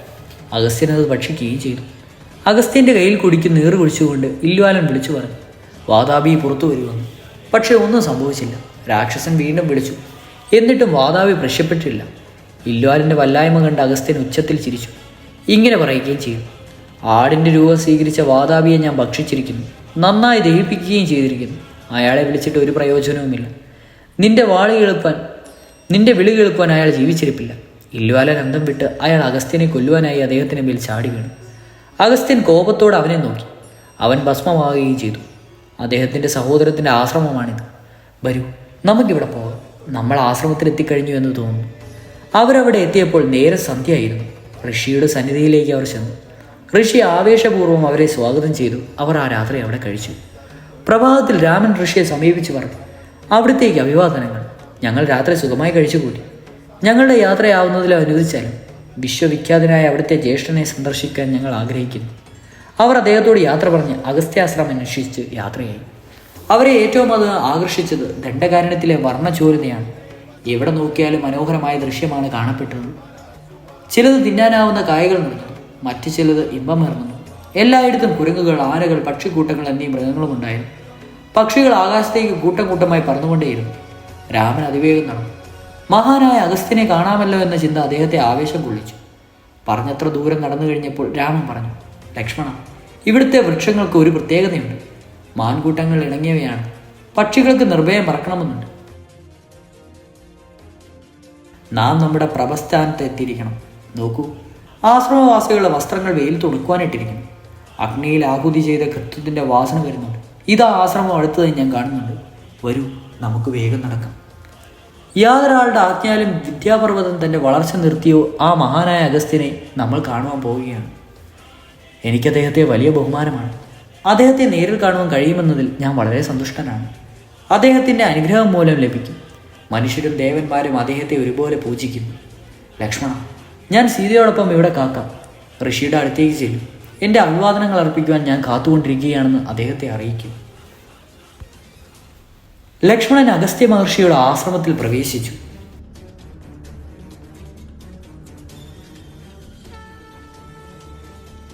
അവിടെ കണ്ട ഒരു മഹർഷി ശിഷ്യനോട് അദ്ദേഹം പറഞ്ഞു, ദശരഥൻ എന്ന പേരായ ഒരു ചക്രവർത്തി ഉണ്ടായിരുന്നു. അദ്ദേഹത്തിൻ്റെ പുത്രനായ രാമൻ പത്നി സമേതനായി ഇവിടെ വന്നിട്ടുണ്ട്. മഹാനായ അഗസ്ത്യനെ വന്നിച്ച് അദ്ദേഹത്തിൻ്റെ പാദാംശുക്കൾ ശിരസിലണിയുവാൻ അദ്ദേഹം ആഗ്രഹിക്കുന്നു. ഞാൻ അദ്ദേഹത്തിൻ്റെ കനിഷ്ഠ സഹോദരനായ ലക്ഷ്മണനാണ്. അദ്ദേഹത്തെ പരിചരിച്ചുകൊണ്ട് കാട്ടിൽ വസിക്കുകയാണ്. നിങ്ങൾ എൻ്റെ ജ്യേഷ്ഠനെപ്പറ്റി എല്ലാം അറിഞ്ഞിരിക്കും. പിതാവിൻ്റെ ആജ്ഞയനുസരിച്ച് ഞങ്ങൾ ഘോരമായി ഈ ദണ്ഡകാരണത്തിൽ വന്നിരിക്കുകയാണ്. സത്തുക്കളും മഹാന്മാരുമായ ഋഷിമാരെ സന്ദർശിച്ചുകൊണ്ട് കാലം കഴിക്കണമെന്നാണ് ഞങ്ങൾ ആഗ്രഹിക്കുന്നത്. സൗകര്യം പോലെ ഋഷിയെ കാണുവാൻ ഞങ്ങൾക്ക് ആഗ്രഹവുമുണ്ട്. അവരുടെ ആഗമനത്തെപ്പറ്റി ഋഷിയെ അറിയിക്കുവാനായി ശിഷ്യൻ അഗ്നിഹോത്രശാലയിലേക്ക് പോയി. ഔപാസാഗ്നി കാത്തു സൂക്ഷിച്ചിരിക്കുന്നിടത്താണ് അവ ഉണ്ടായിരുന്നത്. തപശക്തിയുടെ തേജസ് കൊണ്ട് പ്രകാശിച്ചിരുന്ന ഋഷിയുടെ മുമ്പിൽ ചെന്ന് ഇരു കൈകളും കെട്ടി നിന്നുകൊണ്ട് ആ ശിഷ്യൻ ലക്ഷ്മണന്റെ സന്ദേശം അറിയിച്ചു. ദശരഥന്റെ 2 പുത്രന്മാർ രാമനും ലക്ഷ്മണനും ഈശ്വരതുല്യന്മാരായ ഞങ്ങളെ കാണുവാനും വന്നിരിക്കുന്നു. രാമന്റെ ഭാര്യ സീതയും ഒപ്പം വന്നിട്ടുണ്ട്. അവിടുത്തെ സൗകര്യം കാത്തു നിൽക്കുകയാണ്. രാമന്റെ ആഗമനത്തെപ്പറ്റി കേട്ട് അഗസ്ത്യൻ പറഞ്ഞു, രാമൻ എന്നെ കാണുവാൻ വന്നതിൽ ഞാൻ ഏറ്റവും സന്തോഷിക്കുന്നു. ഞാൻ അദ്ദേഹത്തെപ്പറ്റി തന്നെ ഓർക്കുകയായിരുന്നു. അടുത്തു തന്നെ എൻ്റെ അടുത്ത് വരാമെന്ന് ആശിച്ചിരിക്കുന്നു. എന്തേ എപ്പോൾ തന്നെ അവരെ ഇങ്ങോട്ട് കൊണ്ടുവരാഞ്ഞത്? ഉടൻ തന്നെ അവരെ എൻ്റെ അടുത്തേക്ക് കൊണ്ടുവരും. വേഗമാവട്ടെ. ശിഷ്യൻ പരിഭ്രമിച്ച് ലക്ഷ്മണന്റെ അടുത്ത് ചെന്ന് ഇങ്ങനെ പറഞ്ഞു, ഞങ്ങളുടെ ഗുരു രാമനെയും അദ്ദേഹത്തിൻ്റെ പത്നിയെയും കാണുവാൻ അക്ഷമനായിരിക്കുകയാണ്. വേഗം വന്നാലും ഞാൻ നിങ്ങളെ അദ്ദേഹത്തിന് മുമ്പിലെത്തിക്കാം. അവൻ രാമന്റെ അടുത്ത് ചെന്ന് മഹർഷിയുടെ നിർദ്ദേശം അറിയിക്കുകയും അവരെ അഗസ്ത്യന്റെ അടുത്തേക്ക് കൂട്ടിക്കൊണ്ടു പോവുകയും ചെയ്തു. ലക്ഷ്മണനാകയാൽ അനുഗതനും രാമനും സീതയും ആശ്രമത്തിനുള്ളിലേക്ക് നടന്നു. വിവിധ ദേവന്മാർക്കായി നിർമ്മിച്ച അനവധി ശ്രീകോവിലുകൾ അവർ നോക്കിക്കണ്ടു. അവരെ സ്വാഗതം ചെയ്ത് അഗസ്ത്യൻ നേരിലെത്തിയെന്ന് വളരെയധികം പറഞ്ഞു കേട്ടിട്ടുള്ള മഹാപുരുഷനെ കണ്ട മാത്രയിൽ രാമൻ രോമാഞ്ചകഞ്ചുകനായി നിന്നു. അദ്ദേഹം പറഞ്ഞു, നോക്കൂ ലക്ഷ്മണ, മഹാനായ അഗസ്ത്യനാണ് നമ്മളുടെ അടുത്തേക്ക് വന്നിരുന്നത്. ശ്രേഷ്ഠതയും തപസ്സും ഒന്നിച്ച് രൂപം കൊണ്ട ആളാണ് അഗസ്ത്യനെന്ന് അദ്ദേഹത്തെ കണ്ടാൽ തോന്നുന്നില്ലേ? രാമൻ അടുത്ത് ചെന്ന് അദ്ദേഹത്തിൻ്റെ പാദങ്ങളിൽ ദണ്ഡനമസ്കാരം ചെയ്തു. അദ്ദേഹത്തിൻ്റെ മനം കുളിർത്തു. അദ്ദേഹം സംസാരിക്കുവാനായ വിർവയനപൂർവ്വം കാത്തുനിന്നു. രാമൻ്റെ യോഗക്ഷേമത്തെപ്പറ്റി ഋഷി ചോദിച്ചു. അദ്ദേഹം പറഞ്ഞു, നിങ്ങളിരിക്കൂ, നമുക്ക് സംസാരിക്കാം. അവർ ഇരുന്നു. അദ്ദേഹം ഹോമം ചെയ്യുന്നത് നോക്കിക്കണ്ടു. പിന്നീട് അദ്ദേഹം ഭക്ഷണം നൽകി. ഭക്ഷണാനന്തരം അദ്ദേഹം രാമനോടായി ഇങ്ങനെ പറഞ്ഞു, രാമ, അങ്ങ് മഹാനായ രാജകുമാരനാണ്. ധർമ്മത്തിൻ്റെ പ്രതീകവുമാണ്. അങ്ങേ അതിഥിയായി ലഭിച്ചതിൽ ഞാൻ സന്തോഷിക്കുന്നു. അങ്ങ് പത്നിയോടും കൂടി സഹോദരനുമൊത്ത് എൻ്റെ അടുക്കൽ കുറച്ചു കാലം താമസിക്കുന്നത് എനിക്ക് സന്തോഷമാണ്. രാമൻ സമീപത്തുണ്ടായിരുന്ന അഗസ്ത്യൻ വളരെ സന്തുഷ്ടനായി. അതിഗംഭീരമായൊരു ശാപം അദ്ദേഹം രാമന് കാണിച്ചു കൊടുത്തു. ഇങ്ങനെ പറയുകയും ചെയ്തു: സ്വർണം പൊതിഞ്ഞതും രത്നങ്ങൾ കൊണ്ട് ചിത്രപ്പണി ചെയ്തതുമായ ഈ ചാവം വിശ്വകർമാവിനാൽ നിർമ്മിക്കപ്പെട്ടതാണ്. അത് വിഷ്ണുവിൻ്റെ ധനുസാണ്. വിഷ്ണുവിന് ബ്രഹ്മാവ് നൽകിയതാണെന്നതിനാൽ അതിനെ ബ്രഹ്മദത്തം എന്ന് പറയുന്നു. എടുത്താൽ ഒടുങ്ങാത്ത 2 ആവനാഴികളും എൻ്റെ പക്കലുണ്ട്. ഇവ ഇന്ദ്രനിൽ നിന്ന് എനിക്ക് ലഭിച്ചതാണ്. വെള്ളി കൊണ്ടുള്ള ഉറയോടുകൂടിയ ഒരു വാൾ എൻ്റെ കയ്യിലുണ്ട്. സ്വർഗത്തിൽ വെച്ച് അസുരന്മാരോട് യുദ്ധം ചെയ്യുവാൻ ശ്രീനാരായണൻ ഉപയോഗിച്ചതാണ് ഈ ചാപം. ഞാനിവയെല്ലാം അങ്ങയ്ക്ക് നൽകുകയാണ്. അങ്ങ് ഇവയെ സ്വീകരിക്കും. ഇന്ദ്രൻ വജ്രം ധരിക്കും പോലെ ഇവയെ ധരിക്കും. അഭേദ്യമായ ഒരു പടച്ചട്ടയും എൻ്റെ കൈവശമുണ്ട്. അതും ഉപയോഗിക്കുക. ഞാൻ അങ്ങയ്ക്ക് ക്ഷേമാശംസിക്കുന്നു. അങ്ങ് സദാ വിജയിയായിരിക്കും. കാലം ആസന്നമാവുമ്പോൾ ഒരു രഥം അങ്ങക്ക് ആവശ്യമായി വരുമ്പോൾ ഇന്ദ്രസാരഥിയായ മാതിലി ഇന്ദ്രൻ്റെ രഥവും കൊണ്ടുവരും. അങ്ങത് ഉപയോഗിക്കുകയും ചെയ്യും. എന്നാൽ അതിപ്പോഴല്ല, കുറേ കാലം കഴിഞ്ഞതിന് ശേഷമാണ്. സമയമായാൽ അങ്ങയ്ക്ക് അതിൽ കയറുവാനും കഴിയും. ആ അത്ഭുതകരമായ ആയുധങ്ങൾ രാമൻ അഗസ്ത്യനിൽ നിന്ന് വളരെ വിനയപൂർവ്വം ഏറ്റുവാങ്ങി. ഋഷി തുടർന്നു: നേരെ സന്ധ്യയായി. സൂര്യൻ അസ്തമിച്ചു കഴിഞ്ഞു. നിങ്ങളിവിടെ സുഖമായി വിശ്രമിച്ചു കൊള്ളുക. പക്ഷികൾ അവയുടെ കുടികളിലും മൃഗങ്ങളും അതിൻ്റെ ഗുഹകളിലേക്ക് മടങ്ങിപ്പോയിരിക്കുന്നു. ചന്ദ്രപ്രകാശമില്ലാത്ത ആകാശം കറുത്തിരിക്കുന്നു. രാമൻ അതിരാവിലെ ഉണർന്നെഴുന്നേറ്റ് അഗസ്ത്യൻ്റെ സന്ധ്യാവന്ദനാദികൾ കഴിയുവാൻ രാമൻ കാത്തുനിന്നു. പിന്നീട് അഗസ്ത്യനെ സമീപിച്ച് അഗസ്ത്യൻ മന്ദസ്മിത മൂലം അദ്ദേഹത്തിൻ്റെ സാമഗ്രതയിലെത്തി. അദ്ദേഹം ചോദിച്ചു: പത്നിയോടും സഹോദരനോടും ഒന്നിച്ച് രാത്രി അങ്ങ് സുഖമായി കഴിഞ്ഞില്ലേ? രാമൻ മറുപടി പറഞ്ഞു: പ്രഭു, അങ്ങക്ക് വേണ്ടതെല്ലാം ഇവിടെ കിട്ടി. അയോധ്യയിൽ അച്ഛൻ്റെ മാളികയിൽ തിരിച്ചെത്തിയതുപോലുള്ള പ്രതീതിയാണ് എനിക്കുണ്ടായത്.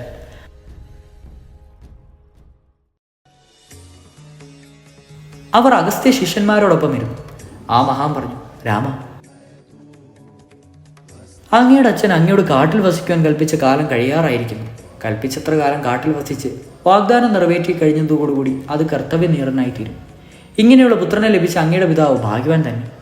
രാമൻ വിനീതനായി മറുപടി പറഞ്ഞു: പ്രഭു, എനിക്കൊരു ദുഃഖവും ഉണ്ടായിട്ടില്ല. ഒരാശ്രമത്തിൽ നിന്ന് മറ്റൊരാശ്രമത്തിലേക്ക് എന്ന മട്ടിൽ സഞ്ചരിച്ചുകൊണ്ടിരിക്കുന്ന കഴിഞ്ഞ കുറേ വർഷങ്ങളായി ഞാൻ ആനന്ദിക്കുകയാണ്. പിന്നീട് ദുഃഖഭാവം വെടിഞ്ഞ് രാമൻ ഇങ്ങനെ പറഞ്ഞു: പ്രഭു, എനിക്കൊരു ഉപകാരം ചെയ്താൽ കൊള്ളാം. ഇനിയുള്ള വനവാസകാലം സമാധാനമായി കഴിയുവാൻ തക്കതായ ഒരു സ്ഥലം നിർദ്ദേശിച്ചു തന്നാൽ. എല്ലാം കൊണ്ട് സൗകര്യപ്രദമായതും ജനബാഹുല്യം അധികമില്ലാത്തതുമായ ഒരു സ്ഥലം വേണം. അയോധ്യയ്ക്ക് മടങ്ങും വരെ താമസിക്കുവാനായി ഒരു ഗ്രഹം ഉണ്ടാക്കുവാൻ ഞാൻ ആഗ്രഹിക്കുകയാണ്. അഗസ്ത്യൻ പറഞ്ഞു: രാമ, ദണ്ഡകാരണമെന്ന ഈ സ്ഥലത്തെക്കുറിച്ച് ഞാൻ അങ്ങയോട് ചിലത് പറയാം. പുരാതന കാലത്ത് അങ്ങയുടെ പൂർവികനായ ഇക്ഷ്വാകുവിൻ്റെ സഹോദരനായ ദണ്ഡകന് ഭാർഗവശാപം നിമിത്തം ഈ സ്ഥലം ഉപേക്ഷിക്കേണ്ടായി വന്നു. വിദ്യാപർവ്വതം വരെ അഴിഞ്ഞുകിടക്കുന്ന ഈ പരന്നു കിടക്കുന്ന ഈ സ്ഥലം കാട്ടുവൃക്ഷങ്ങളും കാട്ടിലതാരങ്ങളും നിറഞ്ഞൊരു ഭീകരവനമായി തീർന്നു. മൃഗങ്ങൾ പോലും ഇവിടെ വസിക്കുവാനില്ലാതെയായി. ഇവിടുത്തെ ആശ്രമം പണിയുവാൻ ഒരു ഋഷിക്ക് ധൈര്യമുണ്ടായിരുന്നില്ല. ഇവിടെ മേഘങ്ങൾ ഒന്നു ചേർന്ന് വന്നിട്ടുമില്ല. ഇവിടം ഗന്ധർവന്മാരോടും ഋഷിമാരോടും സമ്മൻസന്മാരുടെ സങ്കേതമായിരുന്നു ഇവിടം. ഗന്ധർവന്മാരും ഋഷിമാരും ഈ സ്ഥലം ഉപയോഗിക്കണമെന്ന് ചിന്തിക്കുകൂടിയില്ല. വളരെ കാലം ഇത് വാസയോഗ്യമല്ലാതെ കിടന്നു. അങ്ങനെ കുറേ കാലത്തിന് ശേഷം എൻ്റെ ആവാസസ്ഥാനമായിരുന്ന ഹിമാവങ്കവിൽ നിന്ന് സന്ദർശിച്ചാൽ ഞാനിവിടെ വന്നു ചേർന്നു. ഞാൻ വന്നതോടെ അവിടെ മഴ പെയ്തു തുടങ്ങി. പെട്ടെന്നൊരു അതിവർഷം തന്നെയുണ്ടായി. യമകിങ്കരന്മാരായ വ്യാധികൾ ഇവിടെ ധാരാളം ഉണ്ടായിരുന്നു. ഞാനവയെ തവശക്തി കൊണ്ട് നിശേഷം നശിപ്പിച്ചു. ഹിമവങ്കലുള്ള വൃക്ഷങ്ങൾ അവിടെ വളർന്നു തുടങ്ങി. നദികളിൽ ജലം നിറഞ്ഞൊഴുകി. നദീമുഖങ്ങളിൽ താമര പൊയ്കൾ പുഷ്പിച്ചു. പൊയ്കളും തടാകങ്ങളും സ്ഥലത്തിൻ്റെ മുഖചിത്രമായി മാറിയതോടെ ഋഷിമാർ വന്ന് ആശ്രമങ്ങൾ പണിയുവാൻ തുടങ്ങി. ബലങ്ങൾ നിറഞ്ഞ വൃക്ഷാദികൾ ആ പ്രദേശത്തെ അഭിവൃദ്ധിയാക്കി. ഇവയെല്ലാം ഉണ്ടെങ്കിലും ഭാർഗവശാപം മൂലം ഈ പ്രദേശം ഇപ്പോഴും ഭീതിജനകമായിരിക്കുന്നു. രാക്ഷസന്മാർ ഇതിനെ ഞങ്ങളുടെ ആവേശകേന്ദ്രമായിരിക്കുകയാണ്. അങ്ങ് ചിത്രകൂടത്തിൽ എത്തിയത് മുതൽ അവർ ഋഷിമാരെ അധികമധികം ശല്യപ്പെടുത്തിക്കൊണ്ടിരിക്കുകയാണ്. രാമ, അങ്ങൊരു വീരനായ ക്ഷത്രിയനാണ്. അവർക്ക് രക്ഷ നൽകേണ്ടത് അങ്ങയുടെ ഉത്തരവാദിത്തമാണ്. ഈ ഒരൊറ്റ ഉദ്ദേശം വെച്ചാണ് രാക്ഷസന്മാരെ നശിപ്പിക്കുവാനും ഞങ്ങളെപ്പോലുള്ള സാധുക്കളായ സന്യാസിമാരെ രക്ഷിക്കാനും വേണ്ടിയാണ് അങ്ങ് ദണ്ഡകാരണ്യത്തിൽ എത്തിമെന്ന് ഞാൻ വിധി കൽപ്പിച്ചത്. 3 ലോകവും കാക്കുവാനുള്ള കെൽപ്പുള്ള അങ്ങയ്ക്കുണ്ട്. ഞങ്ങൾക്കായി ഈ ചെറിയ കാര്യം നിർവഹിക്കുവാൻ അങ്ങയ്ക്കൊരു വിഷയവും ഉണ്ടാകില്ല. ഇക്ഷ്വാകുവിൻ്റെ സഹോദരനായ ദണ്ഡകന് ഈ സ്ഥലം വിടേണ്ടി വന്നത് ഞാൻ മുമ്പ് പറഞ്ഞതുപോലെ ഒരു ഋഷിഭാവം മൂലമാണ്. എന്നാൽ അങ്ങയുടെ ആഗമനം മൂലം ഇത്രയും കാലമായി ദണ്ഡകാരനം അനുഭവിച്ചിരുന്ന ശാപത്തിൽ നിന്നും ഇത് മുക്തമായിരിക്കുന്നു. രാക്ഷസന്മാരെ നശിപ്പിക്കുവാൻ ഇനി ഒട്ടും താമസിക്കേണ്ട. അഗസ്ത്യൻ്റെ വാക്കുകളിൽ രാമൻ്റെ മനം കവർന്നു. ഋഷി വീണ്ടും പറഞ്ഞു: നിങ്ങൾ 2 പേര് സീതയോടും കൂടി എന്നെ കാണുവാനും അനുഗ്രഹം വാങ്ങുവാനാണ് വന്നിരിക്കുന്നതെന്ന് അറിഞ്ഞ് ഞാൻ കൃതാർത്ഥനായിരിക്കുന്നു. ദീർഘനേരം നടന്നതിനാൽ നിങ്ങൾ ശീതന്മാരാണ്. നിങ്ങളെല്ലാവരും വിശ്രമിക്കും. രാമ, അതികഠിനമായ കൃത്യമാണ് അവർ ചെയ്തിട്ടുള്ളതെന്ന് ഓർക്കുക. ദണ്ഡകാരണ്യത്തിലേക്ക് അവങ്ങളെ അനുഗമിച്ചിരിക്കുന്നു. അവളെ സദാ സന്തുഷ്ടനാക്കി തിരിക്കുവാൻ ശ്രമിക്കുക. സ്ത്രീകൾ സാധാരണയായി ഭർത്താക്കന്മാരുടെ നല്ല കാലത്തെ അവർ സ്നേഹിക്കും. ഒരാൾക്ക് ദാരിദ്ര്യം അഥവാ കഷ്ടകാലം വന്നു ചേരുന്ന സമയത്ത് അവർ അവനെ വിട്ടുമാറും, ഉപേക്ഷിക്കുക പോലും ചെയ്യും. ഇത് നിരക്ഷകുഷികളായ സാധാരണ സ്ത്രീകളുടെ കഥയാണ്. ഞാൻ ഇനിയും പറയാം. കവികൾ സ്ത്രീകളുടെ ചഞ്ചലമായ മനസ്സിലെ ഇടിമിന്നലോട് എടുപ്പിക്കുന്നുണ്ട്. അവരുടെ പുരുഷ വാക്കുകൾ വാളിൻ്റെ വായുതല പോലെയും പറയാറുണ്ട്. എന്നാൽ അങ്ങയുടെ പത്നിയാവട്ടെ ഈ കുറ്റങ്ങൾക്കെല്ലാം അതീതമാണ്. അവൾ കുറ്റമറ്റവളാണ്. ദിവ്യനാരികളാൽ അരുന്ധതിയെ പോലെയാണ് അവൾ. അവൾ പതിവ്രതയാണ്. ലക്ഷ്മണനോടും സീതയോടും കൂടി അങ്ങ് താമസിക്കുവാൻ പോകുന്ന ഒരു സ്ഥലം ഒരു പുണ്യസ്ഥലം തന്നെയായിരിക്കും. അല്പനേരം ആലോചിച്ചതിനു ശേഷം അഗസ്ത്യൻ പറഞ്ഞു, രാമ കുഞ്ഞെ, ഇവിടെ നിന്ന് ഏകദേശം 2 യോജനയ്ക്കപ്പുറത്തായി പഞ്ചവടി എന്നൊരു സ്ഥലമുണ്ട്. അവിടെ അങ്ങേക്ക് കായും കിഴങ്ങും സുലഭമായി കിട്ടും. അടുത്തു തന്നെ ജലവുമുണ്ട്. സീതയെ സന്തോഷിപ്പിക്കുവാൻ മാൻകൂട്ടവും ധാരാളം ഉണ്ടാവും. അങ്ങേക്ക് അവിടെ ഒരു ആശ്രമം പണിയാം. അയോധ്യയിലേക്ക് മടങ്ങി പോകുവാനുള്ള സമയമാകും വരെ ഒരല്ലും കൂടാതെ അവിടെ സുഖമായി കാലം കഴിക്കാം. അത് അയോധ്യയിൽ നടന്ന സംഭവങ്ങളെ പറ്റിയെല്ലാം എനിക്കറിയാം. ഭൂതവർത്തമാന വിശ്വാസ കാര്യങ്ങളെല്ലാം തൻ്റെ ശബ്ദത്തിൽ കൊണ്ട് എനിക്കറിയുവാൻ കഴിയും. ഭാവി വിജ്ഞാനമാണ് അങ്ങയുടെ പഞ്ചവടിയിലേക്ക് എത്തിക്കുവാൻ പ്രേരിപ്പിക്കുന്നത്.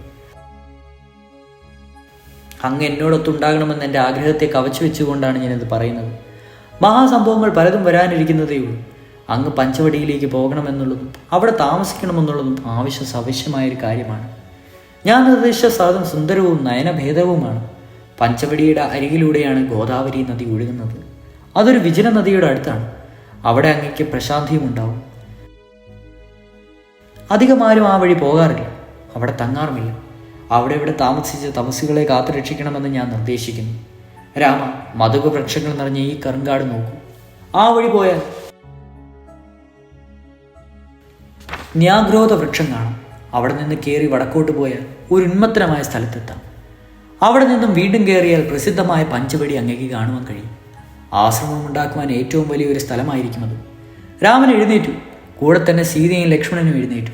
അവർ മഹർഷിയുടെ പക്കൽ നിന്ന് മഹത്തായ വില്ല്, ഒടുങ്ങാത്ത ആവനാടി, പടച്ചട്ട, വാള് എന്നിവ ഏറ്റുവാങ്ങി. ആ മഹാപുരുഷൻ നൽകിയ ദിവ്യായുധങ്ങളെ അവർ പ്രദക്ഷിണം വെച്ചു. അവർ അദ്ദേഹത്തിന്റെ മുമ്പിൽ ദണ്ഡ നമസ്കാരം ചെയ്തു. യാത്രാനുമതിക്കായി അഭ്യർത്ഥിച്ചു. അദ്ദേഹത്തിന്റെ പാദാംശുക്കൾ ധരിച്ച ശേഷം നിർദ്ദേശിക്കപ്പെട്ട മാർഗത്തിലൂടെ അവർ യാത്ര ആരംഭിച്ചു. പഞ്ചവടിയായിരുന്നു അവരുടെ പ്രാപിസ്ഥാനം. അതെ, തുടരും.